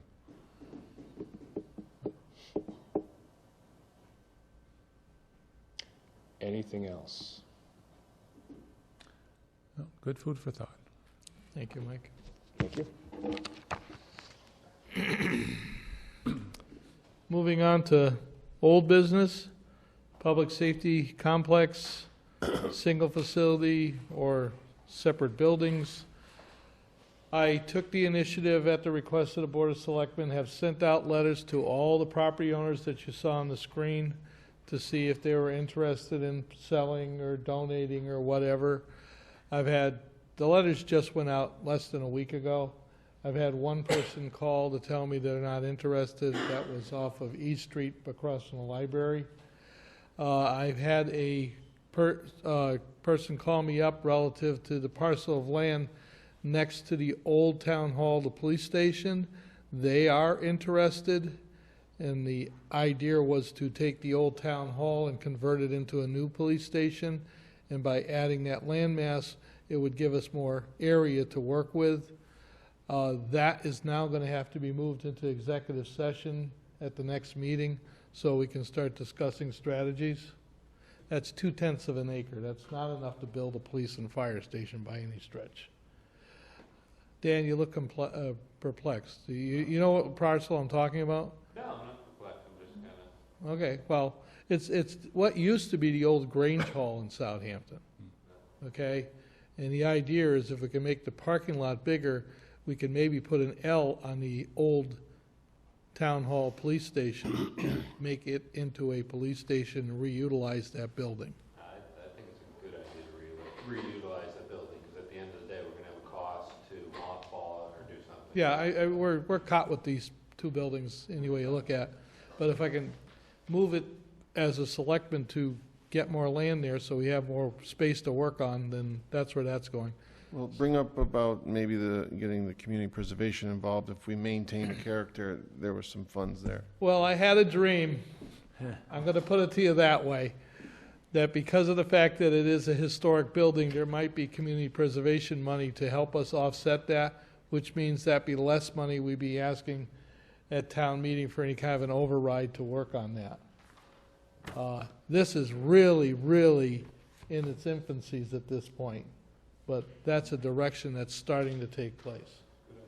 And even if we don't add on to that building and we purchase that land, it'll solve a number of issues in the sense that it'll give the highway department more area to pile snow in the wintertime, because if you notice, we have snow. And it would take and give us more parking area there, so if we use that building for something else, it still makes the town building more valuable. So with that, we need to have to go into executive session in another meeting. As for the other parcels, I've heard nothing back from anyone, but like I said, this only went out less than a week ago, so I'm not expecting to hear something for another week or two. Job description, town administrator. We've been working on this back and forth. Personnel gave their opinions. The Collins Center came back, gave their opinions. I've had a couple of staff people here put things back and forth. And you have what I hope is the final approved job description for the TA. Because once we approve this, then the search committee will have something to work with. And actually, it's the Collins Center that wants an approved job description, so they can start advertising for a position. Yeah. I went through it. I mean, are we going to go through it now? And I have one comment that... I'm open to the comments. I don't see a reason to go line by line. Right. I mean, The job description includes attending all Board of Selectmen regular and executive meetings. I just want to throw town meeting in there as well. I didn't see it. It's probably a given, but I didn't see it What written in line there. is that? Well, let me see here, 10, I think. 10. All right. And, I just want to make sure that no, town meetings. that's fine. And put other meetings as required or something Yeah. like that.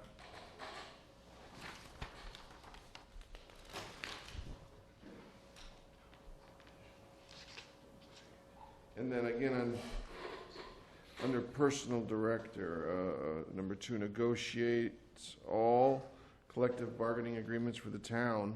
Is that in conjunction with the Board of Selectmen or on there? The way this reads, it's there by themselves. But if you want, we could put with the Board of Selectmen. I don't know, I'm just, I would prefer with the board. Rainey, what do you think? Yeah, that's fine. and then 9, I was thinking about, I don't know if we should involve the Personal Policy and Procedure Boards to work with her on that, or him, I'm sorry, I didn't mean to say that. The person.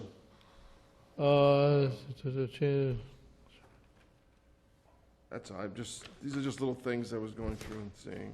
All right, we add with the PPB board. Those are the little things I had. And hold on a second, back to qualifications. I have something here, number 5, skills and then it doesn't have anything after the and. I didn't know if we're missing something there, or. I got ability to communicate professionally and interact cooperatively with coworkers, the public, and town officials. What number, are you under qualifications? Qualifications number 6. I'm number 5. no. Superior interpersonal, oral and written communication skills. And And is number 6. And's number 6. Oh, and number 6, okay, that's fine. I have no.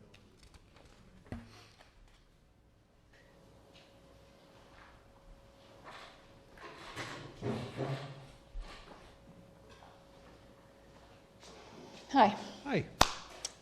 Vicki Morrow, Pomeroy Meadow Road, Town Accountant, and I am now the chair of the search committee for the Town Administrator. Wow, you just moved right up that I ladder. know, didn't I? Which wasn't my intention, but I guess my question would be, in having a conversation last week with Mr. Kobayashi, who is the lead, I guess, so to speak, from the Collins Center, you know, our discussion was, and with our committee, was the big thing was trying to figure out what you as a board wanted this person's authority to be within the town. And is that delineated, is that described, is that pretty much put right on paper in that job description? This does. That does. I met with Mr. Kobayashi a number of times on this. We went back and forth on putting this together, and I kept copying the board on it to Okay. build it out. This That has that, very your wills and detailed- wishes and detailed. Oh, and all yes. that. Okay, because that was very important in that, I guess going forward, you can't be ambiguous, which is what the other Yeah, the job other one. description had. There was no like, well, you can be in charge of this, but maybe not today, maybe tomorrow you can do that Right. kind of a thing. So This and that was our actually- discussion that him and I had. This actually moves some of the selectmen's authority to the TA. Okay, And what it also does is give that TA the authority to take and review how things are functioning on day-to-day by the town.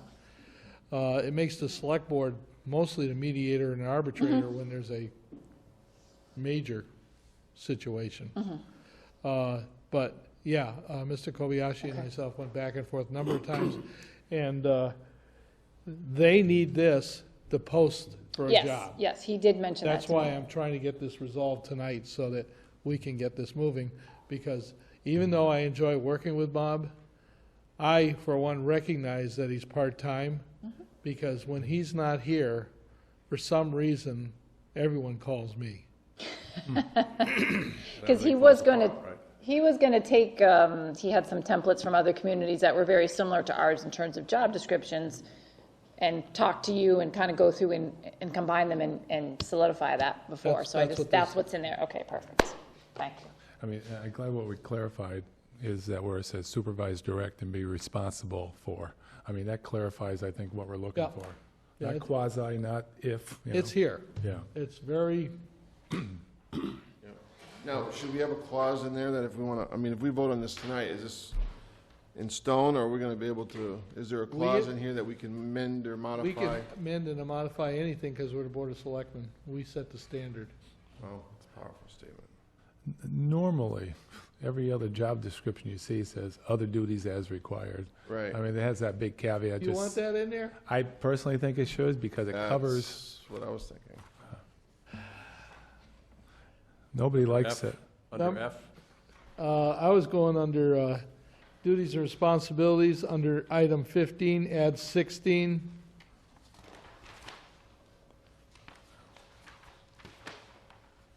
You want to put it there? Okay.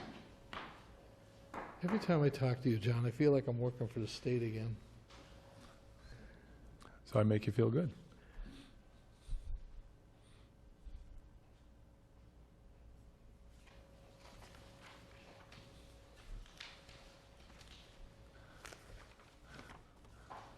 Do I hear a motion to accept this job description with modifications?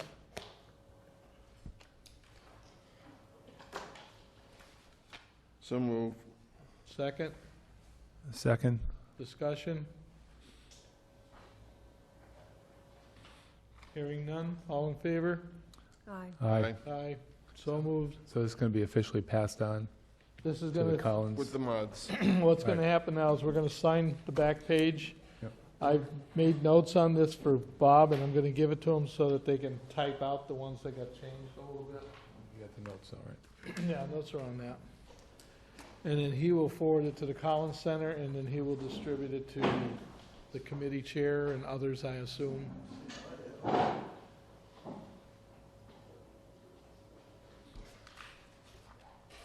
So did you already make the changes or not yet? Yeah, they're in there. Pencil I in? wrote them in, Okay. but we just sign that, and then he'll just attach it to the change.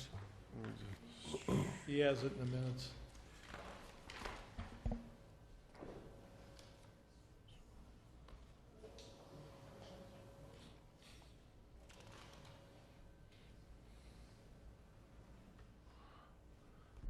Can we get an amen on that one? It's all done?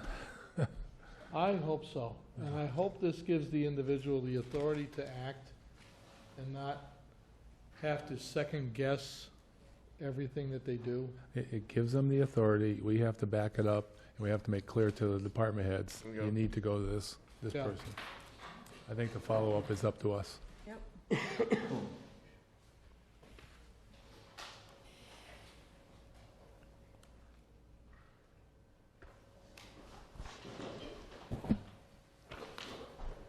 Okay, next thing on the agenda is modification of charge of Town Administrative Search Committee.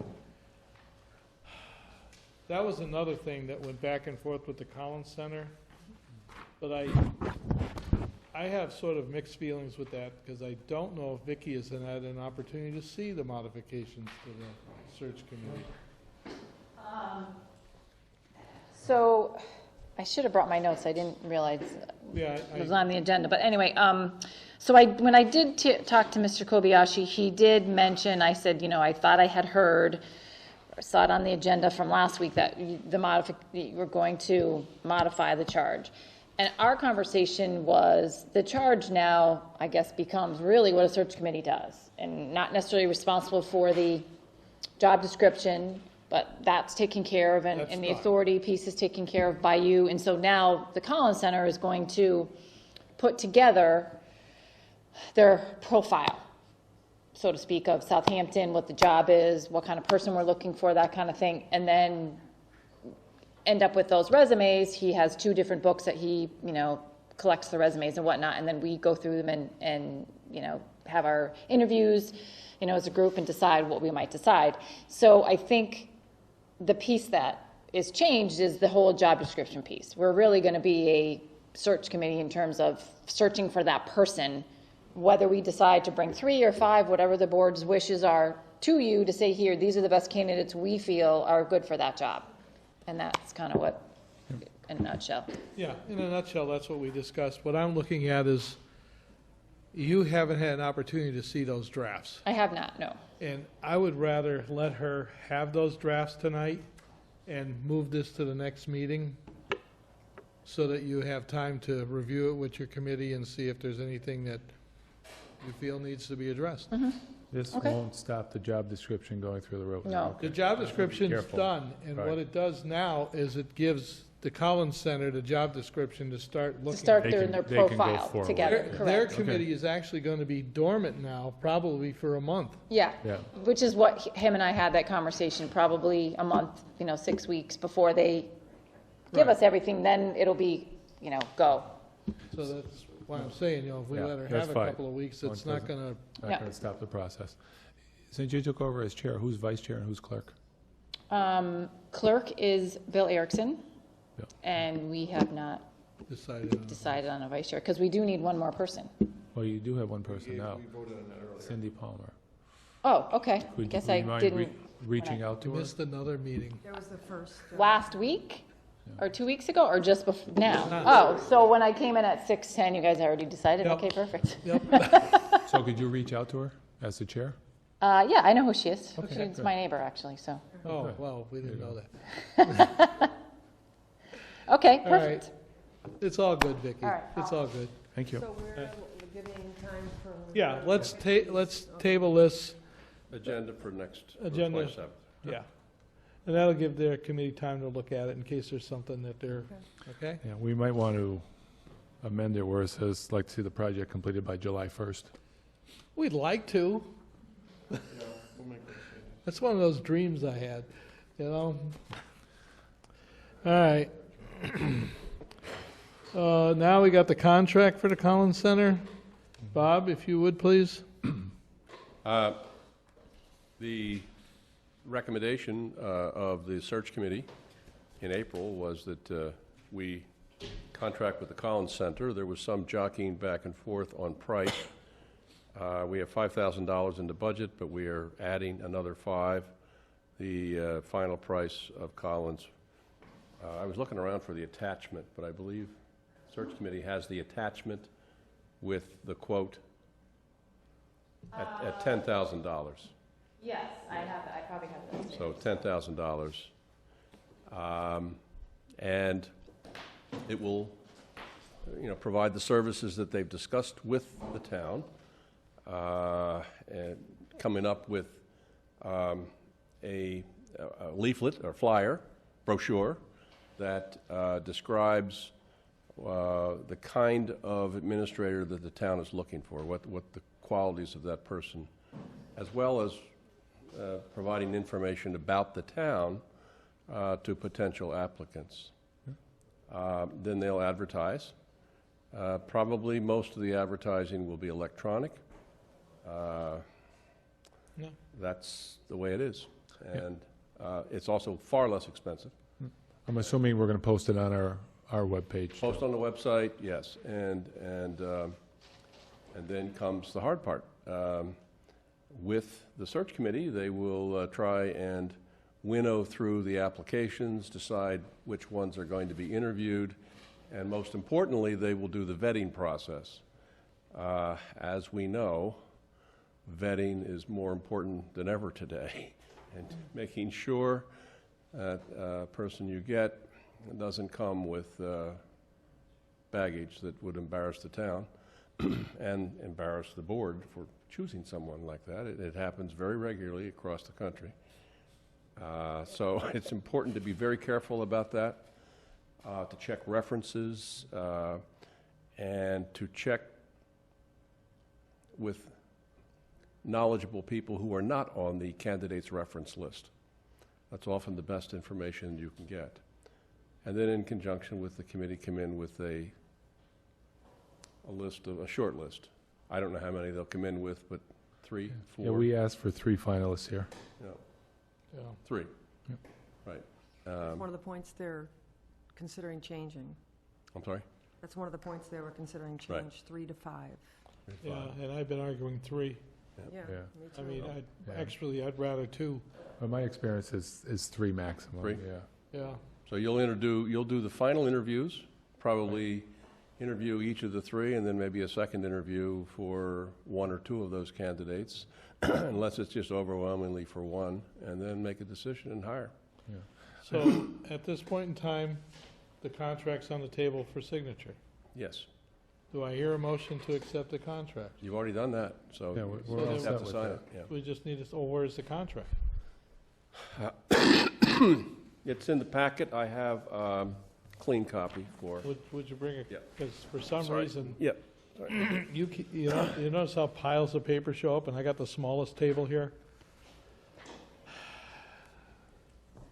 When you talk about the That's my vetting complaint. process, does the Collins Center do a lot of that, or is that the town? The Collins Center will do most of it, if not all of it. So they'll double check the Yes. references, they'll check the academic background, Yes. they'll check Corey and. Yes, all that. And I don't know if the search committee has been talking with them about how to do that, but that is one of their most valuable Okay. services to the community where they're working because, as I said, it's very important. The discussion that I had with Mr. Kobayashi, the vetting process did come up, and it was a conversation, I think the town, whether it be the select board or the search committee, do you vet all three candidates that come before the select board that are final interviews? Or do you only vet the person that you actually hire? You know, and there's some discussion on pros and cons for both. You know, so that's one of the things that we would need to, you know, have a conversation with them and discuss, whether you vet those last three people before you get them, because you don't want to pick someone and then something comes up and you're like, oh, well, we can't hire them now because who knows what happened. So I let's, think the So standard that's- is that it's a confidential process until Correct. the final three. Yes. And you Finalists are inform the Right. final three that they're going to be vetted Yep, and that their names are going to be released to the Yep. press. Yep. So, yeah, he did mention that, so. and just one thought, we're talking about finalists and all that. I know my experience in interviewing committees is there's at least one, sometimes two, that are just using the process to go back to their Yeah. current employer to get a bump, say, I'm leaving unless. So we got to make sure we have a minimum of three. So maybe four, yeah. you know, if we want to talk about that. I guess we'll leave it up to the committee to see how many great candidates they have, but I would say a minimum of three. You also just mentioned confidentiality, and I didn't see where it says the charge of the committee. Is it clear at what point things are open versus confidential? Okay. Most candidates will ask for confidentiality until they are until they are finalists, however many finalists you choose, 3 or 5. Then they expect that they'll be released to the press, and their names will appear, and whatever consequences that has for their current employer, with their current employer.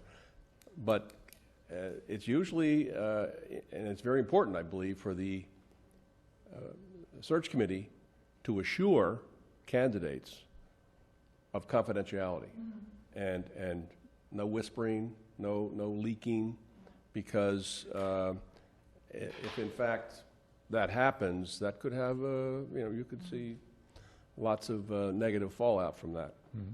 Well, in the interviews, correct me if I'm wrong, being on previous search committees, should be an executive session anyway.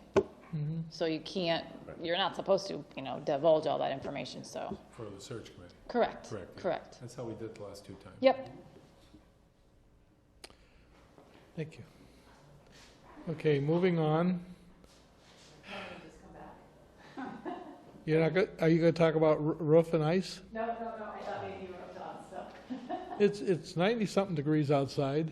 Yeah, I don't know about you, Charlie, I didn't see any ice up there. See the ice? You remember the statement I made that it takes us about a year to get something accomplished?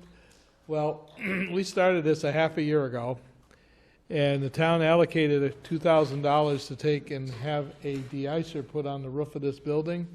This has been a chronic problem with this building, even before it was rebuilt. So we allocated $2,000 to put this in. We have a proposal for $1,975 to install the heating units for this side of the roof. Trust me, this is not the solution to the problem. The solution is to insulate the attic. We're going after the green community money for that, but by the time that green community money is available, it's probably going to be springtime. So for us to survive the winter without having more water damage in the building, we're moving forward with this. Do I hear a motion to accept this proposal as a contract effective July 1. I'll make the motion. I'll second it. Discussion? All in favor? Aye. Aye. Moved. And just for the record, it's with Blanchard and Daly. So Electrical. Blanchard and Daly, Yep. 200 feet of ice cable. 200 feet of ice, yes. Yep, ice cable.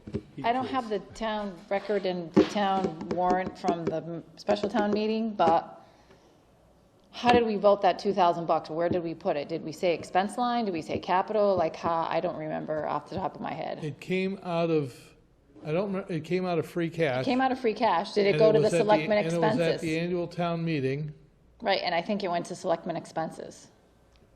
so then it's immediate. Correct. Well, then we move it immediately. You can do it immediately if it, 'cause Okay. it went to selectmen expenses, yes. So, Because as we know, it's 90 degrees out there, and this would be the time.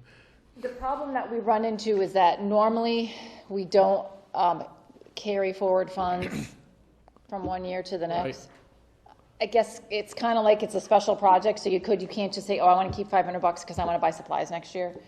But I would have to make sure I account for that, and so I just wanted to be clear on what you were Can going you to do with do it. me a favor and contact Blanchard and Daly after you verify the account?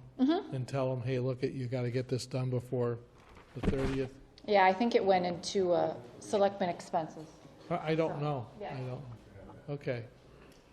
All right, so that's approved. You want to give that to Bob? Now, we're going to go into new business. We've been at this for a little over 2 hours. I'm going to call a 5-minute recess. 5-minute recess is now. Selectmen's meeting, June 13th. It is now 8 o'clock. We're resuming the meeting. New business. First issue, acceptance of Mass General Law, Chapter 32B, Section 2123, Health Insurance Benefits. Mr. Town Administrator? The town is one of 69 communities and districts that belong to the Hampshire County Health Insurance Trust. They provide our health insurance. They have asked all the member towns to adopt this part of 32B, which will enable negotiations on the health care plan. They have no authority to make any changes without negotiations. And they want to undertake negotiations since apparently there haven't been any changes for several decades. And secondly, I don't know that the town has a lot of choice here. If you don't do it, if you don't accept this provision, they're going to continue. They're going to go forward with negotiations, and they could simply conclude negotiations next year, and the town would then be barred from membership. So, in order to continue in this particular network, which, in my opinion, is one of the best in the Commonwealth, if not the best. And it's one of the best simply because they are very careful to pick and choose the communities that they allow into the network. Communities with lots of problems and lots of health issues in the workforce simply are rejected. So I think the town is fortunate to be in this network, and opening up negotiations, sort of an unpredictable conclusion, nothing may happen, but clearly they are interested in going forward with that, and they've asked every member community to adopt 32 big sections 21 to 23. It is done by a simple vote of the selectmen. So this is just going to allow them to negotiate, and we have the final say, Yes, of course, yeah. because obviously we have, CBAs and all that we have to Sure. be careful with. And nothing happens to change any contracts that are in force. Right. We just can't cancel contracts. So it's a matter of taking a look at the healthcare system, what's being provided, and whether or not negotiations can produce a satisfactory result for both the communities as well as the workforce.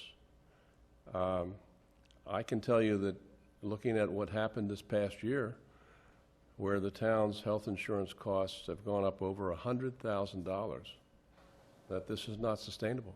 And so there's going to have to be back and forth discussions on how to bring these costs under some control.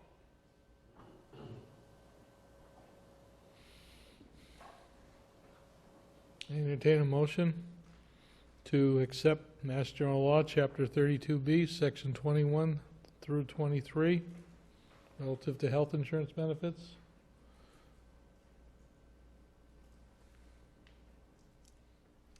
You guys want to look at each other? Go right ahead. I'll second. Who moved?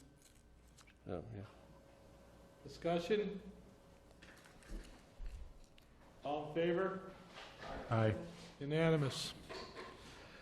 Okay. Greenway Community Technical Assistance you covered in your town administrator's report. Yes. We're just going to go forward with that, and the goal is to have the application in the hands of the Springfield office to be certified in October. We now have Marla Hanks on Conservation Commission on the agenda. Marla? Hi, Marla Hank, Gilbert Road. I'm going to use this opportunity to thank a few people because normally I don't see them, but I'd like to thank Janet Brown for planting the mountain laurel at the front of the Manhan Meadows Sanctuary, and the volunteers who've been working at the Manhan Meadows and at the Zipta Farm who are pulling out or chopping down invasive plants. It's miserable work, and thank them very much. And I'd also like to thank whomever has been clearing the trails at Wolf Hill. We don't even know who it is. But one day you go there and there's a big tree across the path. A few months later, it's gone. We know beavers did not magically make it go away, so whomever, thank you. I was sent here to talk about the bylaw, more specifically, since it really wasn't 2/3, but is it just totally dead and we start over again? Or is there some kind of legal thing, or? To my understanding, the article is not dead. It can be brought back at another town meeting. Right, but as far as that thing goes, it was tabled, sort of, kind of, but. We can't reopen the town Right, meeting if that's right, what you're asking. Right, we just wanted to make sure there was no pending anything, so we will start again for the next town meeting. But that said, since it was brought up that the Select Board didn't understand what it was, how far ahead of time do we need to bring it to you to have a meeting with you so people will understand what it was? Because several of you were at the town moderator's meeting when we were going over the questions that were going to be on the articles on the warrant, and no one said anything. It was on the Conservation Commission agenda. I had at that town moderator meeting said, and if anybody has any questions, please come to our meeting or contact me, and no one did. There was an interesting array of stories on Facebook which were not entirely true, putting it mildly. But all that aside, and we were told not to address that, don't get into that. So this gets back to a different point that I wanted to bring up, is at one of your prior meetings, you had liaisons appointed to different committees, none to ours. So I would ask that you please appoint a liaison who doesn't have a lot of potential conflicts of interest with what we're doing in permitting. And I, particularly as the chair at the moment, can work with that person. They don't have to come to all of our meetings, but to make sure we get another proposed bylaw to you ahead of time to be reviewed, so it wouldn't be, well, we don't understand that. And similarly, we had other projects we've done that we spend a lot of meetings discussing, only to find out that when it came here due to misunderstandings, it was all started all over again.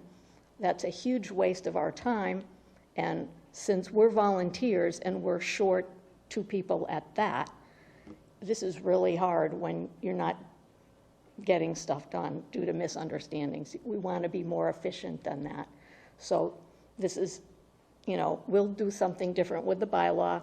We want to make sure we get it to you, probably in a subcommittee to start out with, and let us know who that would be. And that same person, we also want to talk to you about the Zipta Farm, specifically map 13, lot 157, that 83.5 acres. When you're getting to the point where you're talking about putting the sidewalk in front of it, we need to talk about that. Sidewalk. I believe the Glendale Road thing, you're putting in a sidewalk when you do? widen it. That was my understanding, that the Glendale Road widening included a sidewalk there. That may not be the case. And you're accessing plans that I have not seen. Okay, perhaps I was misinterpreting But something. I will check because. But, well, sidewalk or otherwise, more the point, doing work in front of there that might cut into what is now the parking area and a bunch of trees in front of it. So sidewalk or otherwise. Well, let's talk a little bit about Glendale Road. Right now, it's gone through the archaeological study, that's been completed. So now we are waiting for the final designs. Once that is done, then the next thing that happens is notices will be going out to individuals about easements. Conservation will be one of those. Okay. And that's where the discussion will come in about parking lots, sidewalks. Well before the bulldozers. It better be. I mean, I don't want to see the bulldozer there and the paperwork afterwards. But Neither all do kidding we. aside- We just want to make sure, so that will work. I do remember reviewing the original plans, and for some strange reason, I don't remember a sidewalk over there. Maybe I'm wrong. I mean, it's been a while. I've reviewed an awful lot of plans since Well, that. based on the amount of frontage and where we've been having survey work done, we really would like to talk to people sooner rather than later, but that's okay. So as long, I guess out of this meeting, I have my answer about the bylaw, move on, you know. Yeah, move it on. forward like nothing Yeah, happened, right. start again. Absolutely. I hear that we need a liaison to your committee. Soon, very soon. I just don't believe that it should be myself, and no disrespect to Jim, but because we own a lot of property in town, probably the two of us shouldn't be that liaison. I would heartily agree. You would. So that doesn't leave, and so you realize, I'm just saying this so the audience realizes this, we're all volunteers here too. And we have a board of 5 members, but typically there's only 4 of us. Oh, I've seen it enough, as we have a board of 7, that there's only 5, because we're looking, if anyone would like to volunteer on the Conservation Commission, so that you too can enjoy walking among ticks, poison ivy, and pricker bushes, and go to meetings in multiple towns, day and night, please do sign up. We would welcome you. You do have a way of appealing to people, I see that. We're going to have to fight It's- over that, huh? It's delightful. But we appreciate it, and that's why the person doesn't have to come to our meetings. I could have some short meetings or emails with the person, but we need to have, without me being here at all your meetings, or if any of them, a better understanding of how each department works, because we don't have the time to waste. One of the things that the town's initiative is, and I know that you don't like this personally, but we are going to start recording all the board meetings, committee meetings, and putting them on the web. So that's going to allow people to be able to, when they have time, review what actually took place, because reviewing minutes does not reflect to an accuracy what a meeting actually held, the debate that went on, the discussions, and so on and so forth. The second floor meeting room presently is wired. A monitor is going in tomorrow, and effectively, we'll say next week, boards should be able to take and start recording their meetings up there.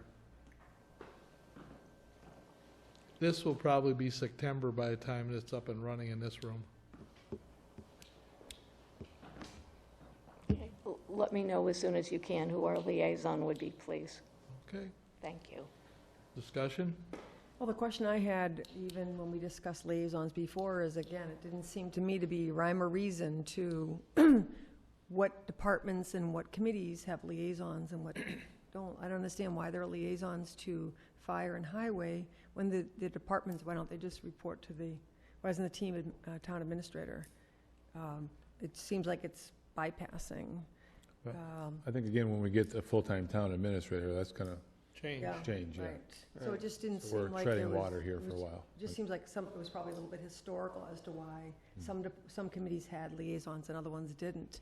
So it just seems like it could be, I just want to make sure that it's, I mean, right now, I think I'm like 4 or 5 of them. I got between- 5 here, yeah. Yeah, Yeah. so I think I'm happy to relook at it and look, at what I haven't, be happy to be a liaison to Conservation Commission, but I just want to make sure, I'm not going to commit to something and then have it be my 6th committee and not be able to give it time Yeah, on. I mean, like the fire, the highway, the departments, I think once a new town administrator comes on board, we won't need to be That's right. involved with it. Right, So we'll okay. back off to the conservation, the CPC, and all those, Okay, which aren't town departments.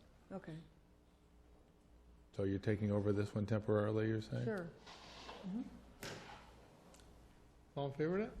Yeah, good. Okay, that was easy. Mhm. Thank you. Marla? Okay. Oh, here we go. Year-end financial transfers, Round 1. round 1. Hello. So I probably should tell you my name, Vicki Morrow, Town Accountant, Pomeroy Meadow Road. So these are the first run-through of end-of-year transfers. By statute, we are allowed to do end-of-year transfers from the end of May 1st, in essence, to July 15th for potential shortages in various line items in our budget. So I'm just going to go through this list of what's on here, and there's somewhat of a little bit of an explanation at the bottom, and if people have questions, I have more details of some of this information. The first one is for my expenses. Currently, it's short $35.31. We have $865 in my budget.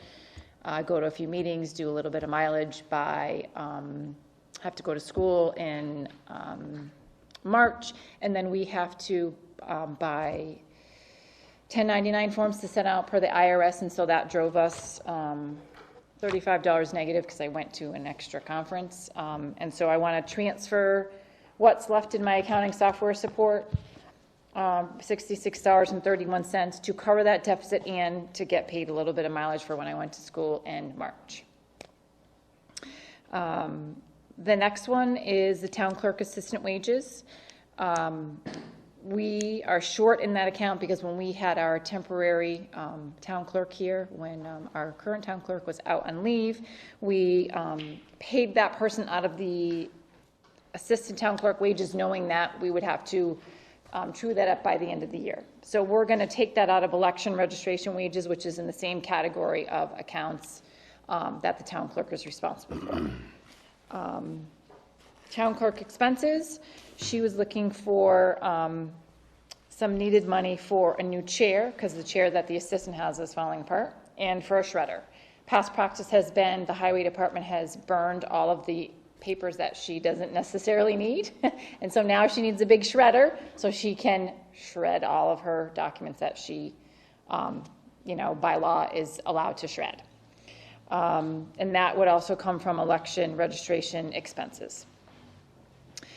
The next one is the town admin search committee. We had voted at town meeting for $5,000 to be put into a line to be set aside. The finance committee agreed to take $2,500 out of the reserve, and then this other $2,500 will come from some money that's left in the town admin salary because we have an interim, and leftover money from selectmen minute expenses. So it's, again, within that same category of accounts. The building inspection expenses, he gets paid a monthly stipend of $240 for travel. And which is just for local travel for doing inspections. But this year, he has done quite a bit of traveling back and forth to Boston for specific trainings. They don't hold him anywhere but in Boston, so he's kind of, stuck having to travel out there. So that ate up quite a bit of his expenses that wasn't necessarily budgeted for. And so he is going to need monies for his regular travel stipend of $240 for April, May, and June. He also needs to pay for the phone that he has. He needs that phone in order to connect to the Wi-Fi for the e-permitting that he has, which is like $90-something a month for 3 months. And then he has one more training that he needs to do, and he needs some ink for his printer. So that's the $1,200. Part of that is going to come from building inspection alternate, which we set money aside in case he goes on vacation and we have someone fill in for him. He only needs a portion of that for the remainder of the year. And then the other piece I took out of Code Red, because we did get an EMPG grant for part of that, even though we already spent all the money for Code Red. So there's money left in that budget line due to applying the grant towards that cost. Legal expenses, currently legal expenses are $257.67, and we still have May and June to pay for, which are, we'll have to find that money somewhere down the road to pay for that. You did see my email. I did. Okay. To pay for, whatever the billing will be for the end of the year for May and June. For whatever legal obligations are still out there, whatever reasons we need to call them for various issues that are coming up. So that will come up again, but I don't know how much that is until I get those bills. I have an approximate, but, so that I took out of selectmen expenses minutes again. Bob's been over there slaving away on the computer and not paying someone to take minutes, so there's a little bit of money left in there. The next is interest on Pequot Pond Sewer. When we budget strictly for the interest that's on the debt schedule for last year. But what we need to do, which I did this year with that and another couple loans, is budget for the administrative costs for the clean water trust that we need to pay them to administer those, process those loan payments. And so that $60 is going to come out of interest for short-term debt, which is relatively the same category of accounts. Then we have transfer station wages. Currently, transfer station wages, without the payroll that we just processed, is short $1,409. And so I tried to calculate out how much we would need for this till the end of the year based on an average of highway workers that were working and based on average of hours that highway workers would be working, because we do have a full-time attendant there now. Part of this is because there was a lapse in between when David left and we hired a new attendant. We used a lot more highway workers than we anticipated, and their rate's a lot higher. Plus, when we hired the new guy at the transfer station, we paid him more than we were paying David. And so in order to keep it open those last, this next month or so, that's approximately what we might need for those 2 days, which is going to come out of transfer station expenses. It can only come within the enterprise funds accounts. Water superintendent salary, back, I think it was February, PCF was signed off on for an increase for the water superintendent. And this is the retro to that July 5th, January 5th number that they wanted to go back to, but I had to wait to do the retro till we could transfer the money into that account to pay him. And that's going to come out of his water wages line, which he has enough money in his water wages because he anticipated hiring that technician sooner than later, which didn't happen. And also he had put money aside in there if he was potentially going to hire administrative assistant for 10 hours a week, but he seems to be doing that, the paperwork by himself. So there is money left in that water wages line. The water wages line is also going to cover the interest for the Pequot Road and the water upgrade, which is the same scenario as the Pequot Pond Sewer, It's the admin fees due to the Mass Clean Water Trust, which, when I did the budget with Tom this year, I went back to look to try and get an average of what we might need. So it might be a little short at the end of 18, but it won't be that short. And then the last one that I added here at the end was the town report. We had $500 in there in the budget, anticipating that pretty much everything was going to be electronic. Really didn't happen that way. And so originally, I had scheduled to take this out of selectmen expenses, but after our conversation about the coils for the roof, I realized, well, that's why there's more money in there than I thought. And so I'm going to change this a little bit, and I'll send everybody a new copy. I want to take the $300 out of employment advertising, because we aren't going to be advertising for any jobs at the end of the year. And web-page maintenance, $381 to web-page maintenance, because currently that $77 gets us through to the end of November, when we potentially might shift to that Microsoft 360. We don't have that last item. Yeah, on those our list. items are not on here. They're not on our printout, that's all. Oh, well, because I sent it to selectmen this afternoon. Did I Well, copy? yeah. Well, okay. Well, anyway, I'm going to change it I got again. an email 15 minutes before the selectmen's meeting, and for some reason, people assume that I printed it out and had it ready. Okay, so I will change the selectmen expenses to what I just talked about, and I will resend that information to you All right. guys. Do I hear a motion to move this money? We just have, what's the total again? What's the new total? We don't have that. Was there an additional 600 or 681. 680? Any other question? Has finance approved this already? at That's their why they're meeting? here. I hope their meeting is posted for tonight. Yep, Okay, I believe so, you guys. Yeah. okay. So I don't wanna get caught up in something else. 14,240.85? No, none of us do. Can you just repeat, you said 681? 681. And they're covering which funds? So that's 15,240.85.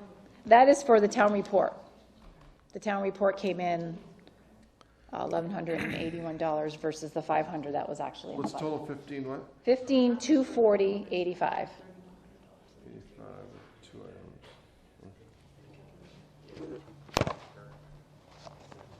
items. So going forward, we will have more transfers in terms of the wages for the overtime for the police are over, which we will have to take out of his wage account. So that will be one of those transfers, but I don't know how much yet. I can anticipate, but with their contract and what they get paid for at the end of the year, it's a little bit, and I'd rather be sure about those numbers. The fire station is going to have some transfers within their own department because of the truck maintenance that he has. He has a $10,000 bill for one of the fire trucks that's not anywhere. The $11,000 for the ambulance repair, he will have to move some money out of some other accounts to transfer to cover that. He should be good whole in his one department, but it's just a transfer amongst that. The other piece will be to transfer money for winter road wages and winter road expenses. We do need to cover that somewhere within our budget, or it needs to come off next year's budget. I talked to Randall, he felt he could cover it in his budget. Yeah. And then the only other piece would be if people, like I said, legal bills will be coming up. People need some certain supplies for the custodian, into town building expenses and that, so those will come down the road. So the problem with meeting on June 27th and July 18th, we leave a lapse of what potentially could happen. So we might need to meet someone if they can during the day or at night with the finance to go through those. I'm not quite sure what those will be. We'll play it by ear. So yeah, I mean, usually you try to do them right before the 15th because, that way you're good. Otherwise, people will be coming to town meeting, so. Then I guess we should see what the finance committee's vote is before we move anything. Heather Pellegrini, 76 Crooked Ledge Road. Vicki, I'm wondering if you had a breakdown of the calculation for the transfer station wages and expense transfer there. You said you're 1,400 short, but that still gives over $3,000 to get us through the next 2-3 weeks. Just wondering if you had a breakdown of that calc.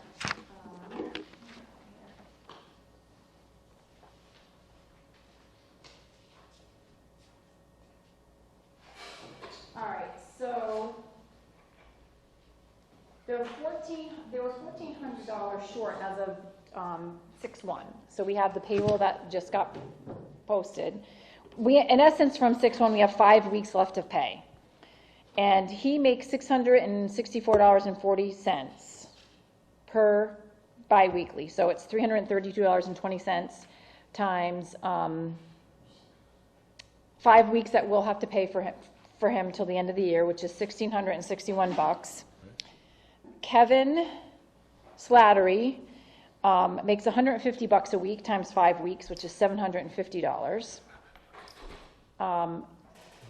And then you add those to the $1,409, and I anticipated about $700 for average of potential highway workers working for the next 5 weeks, maybe 10 hours a week for those next 5 weeks. Thank you. So.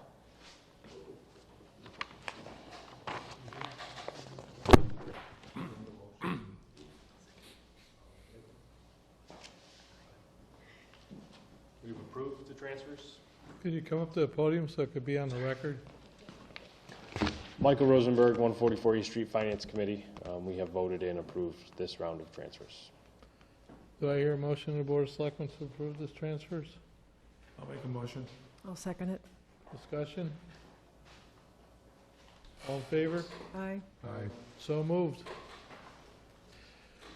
The next item on the agenda is what we consider any other necessary business that can't be await until June 27th. We have a request for a liquor license from a Zebra Ziemba for Conant Park for 1 day on June 25th. Bob has the license that we need to sign, and it's basically been reviewed, the insurances are here, so on and so forth. So, do I hear a motion to approve the license for the 1 day? So move. Second? Second it. All in favor? Just a question. It says name of bartender, which was David Ziemba. It says applicable for all locations except Conant Park. Does it really? Yeah, right under the signature. You have to attach certification, so I'm just checking that. So it looks like he's a certified alcohol server. Date of expiration 2020. Yep. Yeah. So he's got qualifications.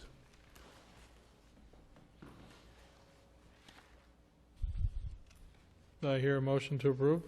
You already have We already a have first that, and we're a just looking second. for the vote. It's the alcohol. All in favor? Aye. Aye. It's unanimous. Tammy's dying in the back room.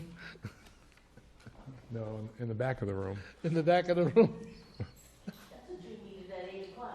Yeah, I needed a good toot just to keep going. What do you think the 5-minute recess was for? Yeah, it wasn't the coffee. But we digress. Yes, do we, huh? I think we're at the end of the meeting. If you notice, the audience is left, except for who's trying to figure out just what this all means. How is the school committee going? You have it? Good. That's good to see you here again. It's interesting, isn't it? Oh, it's fascinating. There's so many facets to this that, everyone seems to think it's just one item. Oh, and all clearly interplays with everything else, too. Yeah, and if you do one thing wrong, it cascades right down the line. Okay. I guess I'm going to read the warrants that I've signed. May 18th, PD 17-46A for $159,479.13. June 1st, 2017, PD 17-48 for $48,063.35. June 15th, 2017 for P17-50A for $750. June 8th, 2017, W17-49 for $377,216.61. W17, this is today, 51A for $125. Again today, P 1750, $295,386.90. And today, PD 1750, $50,626.15. As you can see, we do a lot of business in this town. Minutes for approval. Minutes for approval for August 18, 2017, regular meeting Board of Selectmen. April 25th, 2017, Board of Selectmen regular meeting. Chairman, I don't have the 25th. You don't have, Almost done to be on the, all right, then strike the 25th. All in favor of approving the I'll 18th? make the motion, we approve it. Second, Discussion? on the 18th, that is. All in favor? Aye. Aye. It's unanimous. So I would normally abstain if I wasn't there, if there's a quorum, so But legally, you don't have I to. don't have to, so I've read them, so I'll approve them. Okay. We're just talking about that one meeting. Yeah. Oh, you did have the license on here. I didn't see it. I'm sorry. Personnel forms. Do you have the personnel forms? Do you want to read them, Bob, seeing you have them? PCF Fire Department, Robert Dragon, training aide, increase in the hourly rate. PCF Fire Department, Jessica Koval, training aide, increase in hourly rate. PCF Police Department, John Roach, auxiliary police officer, new hire, emergency. PCF PD, Police Department, John Roach, auxiliary police officer, new hire, permanent posting. All these approved by the... Should be all approved by... well, I know- Finance, PQB. I know with PQB, they're approved there. I don't know about finance. Want to make sure. He gave them to me, I just have to dig them out from all the papers that we have here. Oh, Mike gave them to me. well, if Mike gave them back to you, then He did. I'm assuming they're all signed. They're all signed by the other boards, yes. Yeah, I mean, I'd like to physically see them, because in the past, we voted and found out that wasn't signed, so. Then I don't we mind. wait until... Yeah, I don't mind. Calendar and announcements, the Board of Selectmen will be meeting June 27th, also July 18th, but after I just heard Vicky about the fact that we have to meet by the 15th, we might want to change that, so we'll look into that. And August 22nd. Special town meeting is June 22nd here at 10 o'clock in the morning. And special town election for the override is June 29th, again here at this building from noon to 8 o'clock. I hope the school committee gets the word out to get voters in, because it's not just helping the school, it's helping the whole town in general. I have here Jessica's and Robert's. Yep. They're both signed by finance. And PQB, Yep.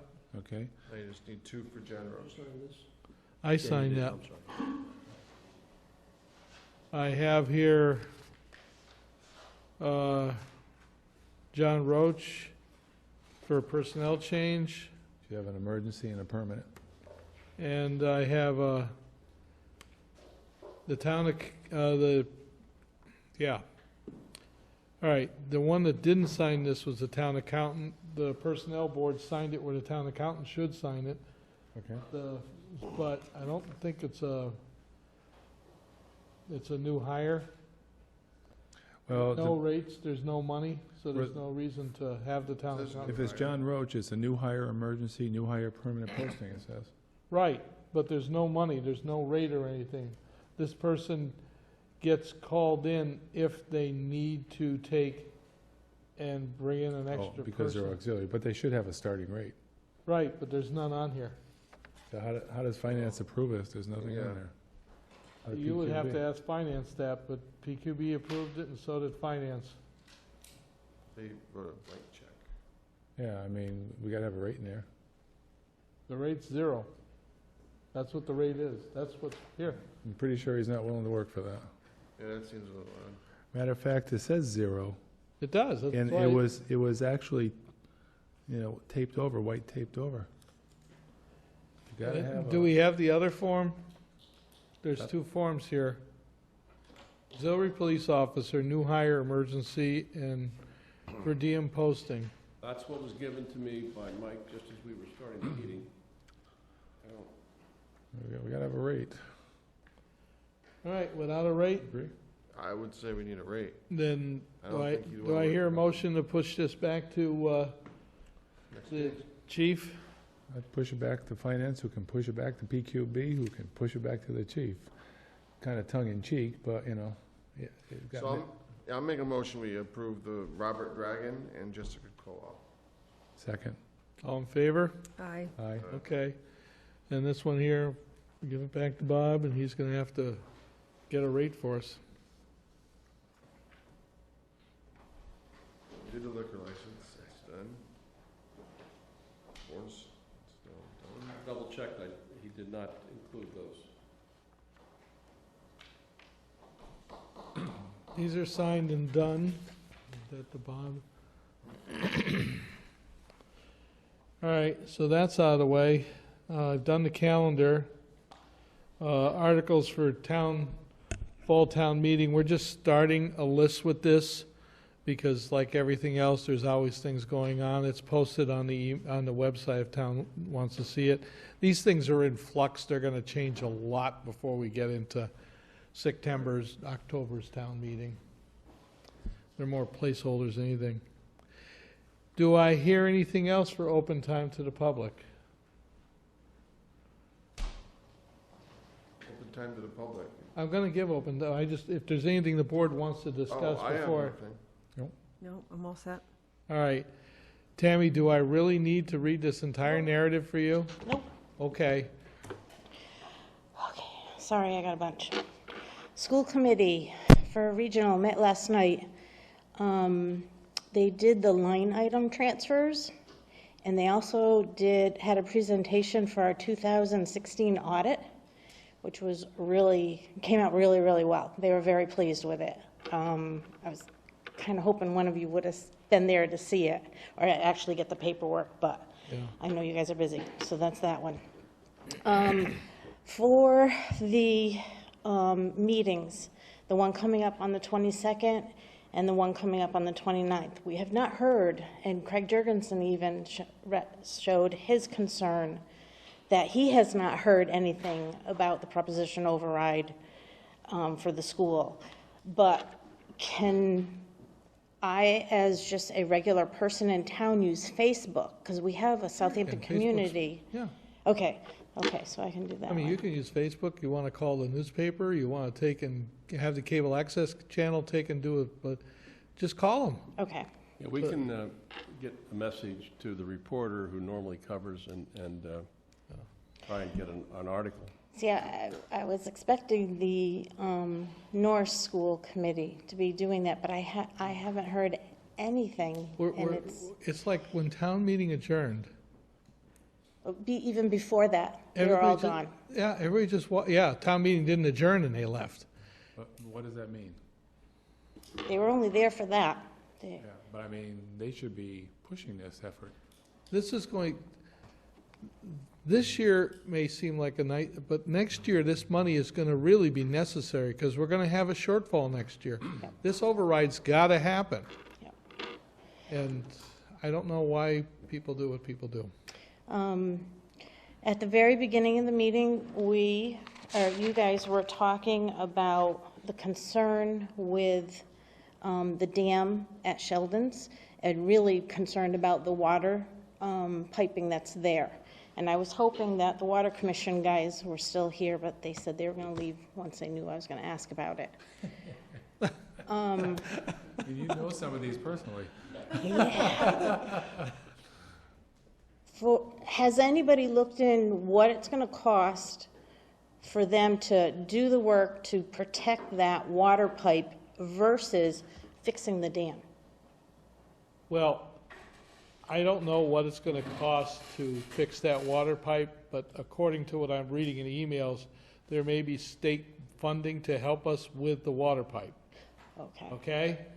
The dam in and of itself is a privately owned parcel, so they evidently got a state grant to take and disassemble it, but I don't see where we could intercede to say we're gonna rebuild the dam, Right, because then we become responsible for it, okay, and it's not town property. Okay. And say, I It's like think this- people don't realize that it's not town property. And part of the issue here is a lot of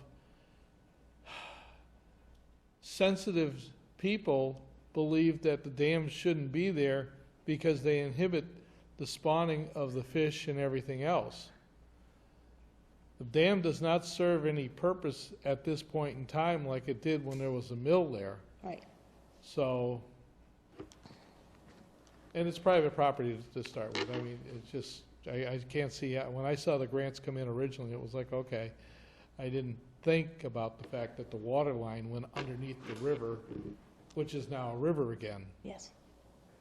But once they lower that side of the dam, that's gonna cause that riverbed to undermine even more. Even more, yeah. But I'm just a dirt farmer, that's it.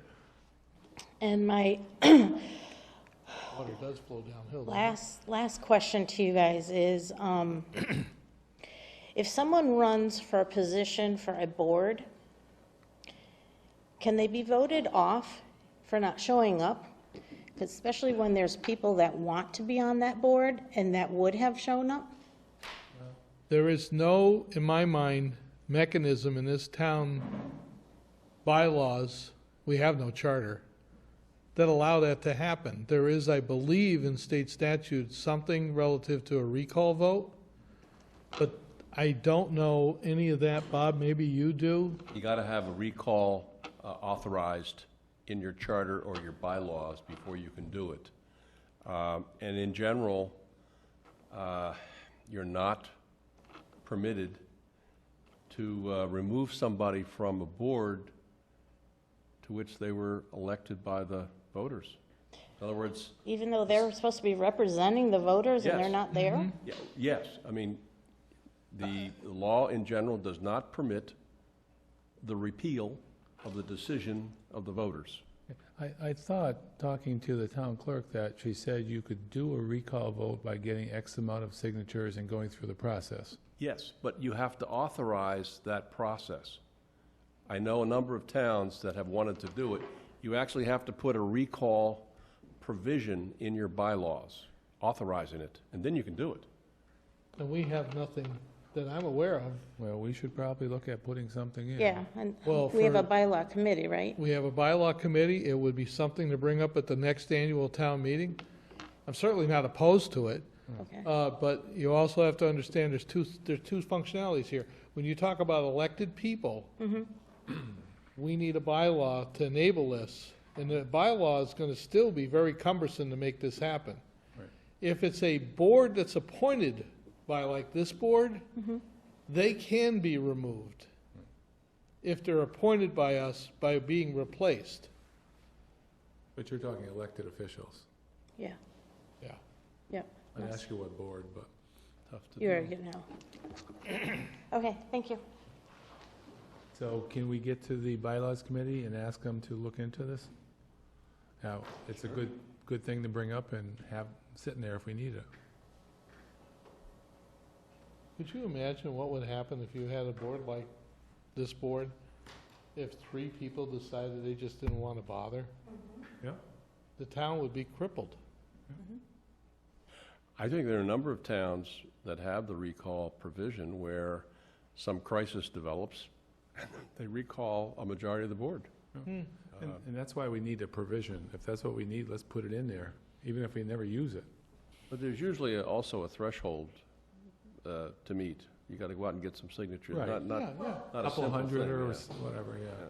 Whoa, look out, now you got it going. Tammy, Lunas, 298 College Highway, I would gladly be the one to go get the petition signatures.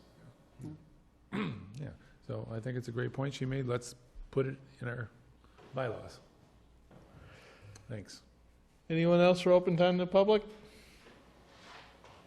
All right, we are now going to go into executive session. Executive session pursuant to General Law, Chapter 30A, Section 21A, Item 7, to comply with the open meeting laws, General Law, Chapter 30A, Section 22F, review of executive session minutes of Board of Selectmen meeting of March 7, 2017, potential approval of minutes, consideration of potential release of minutes, or any portion thereof.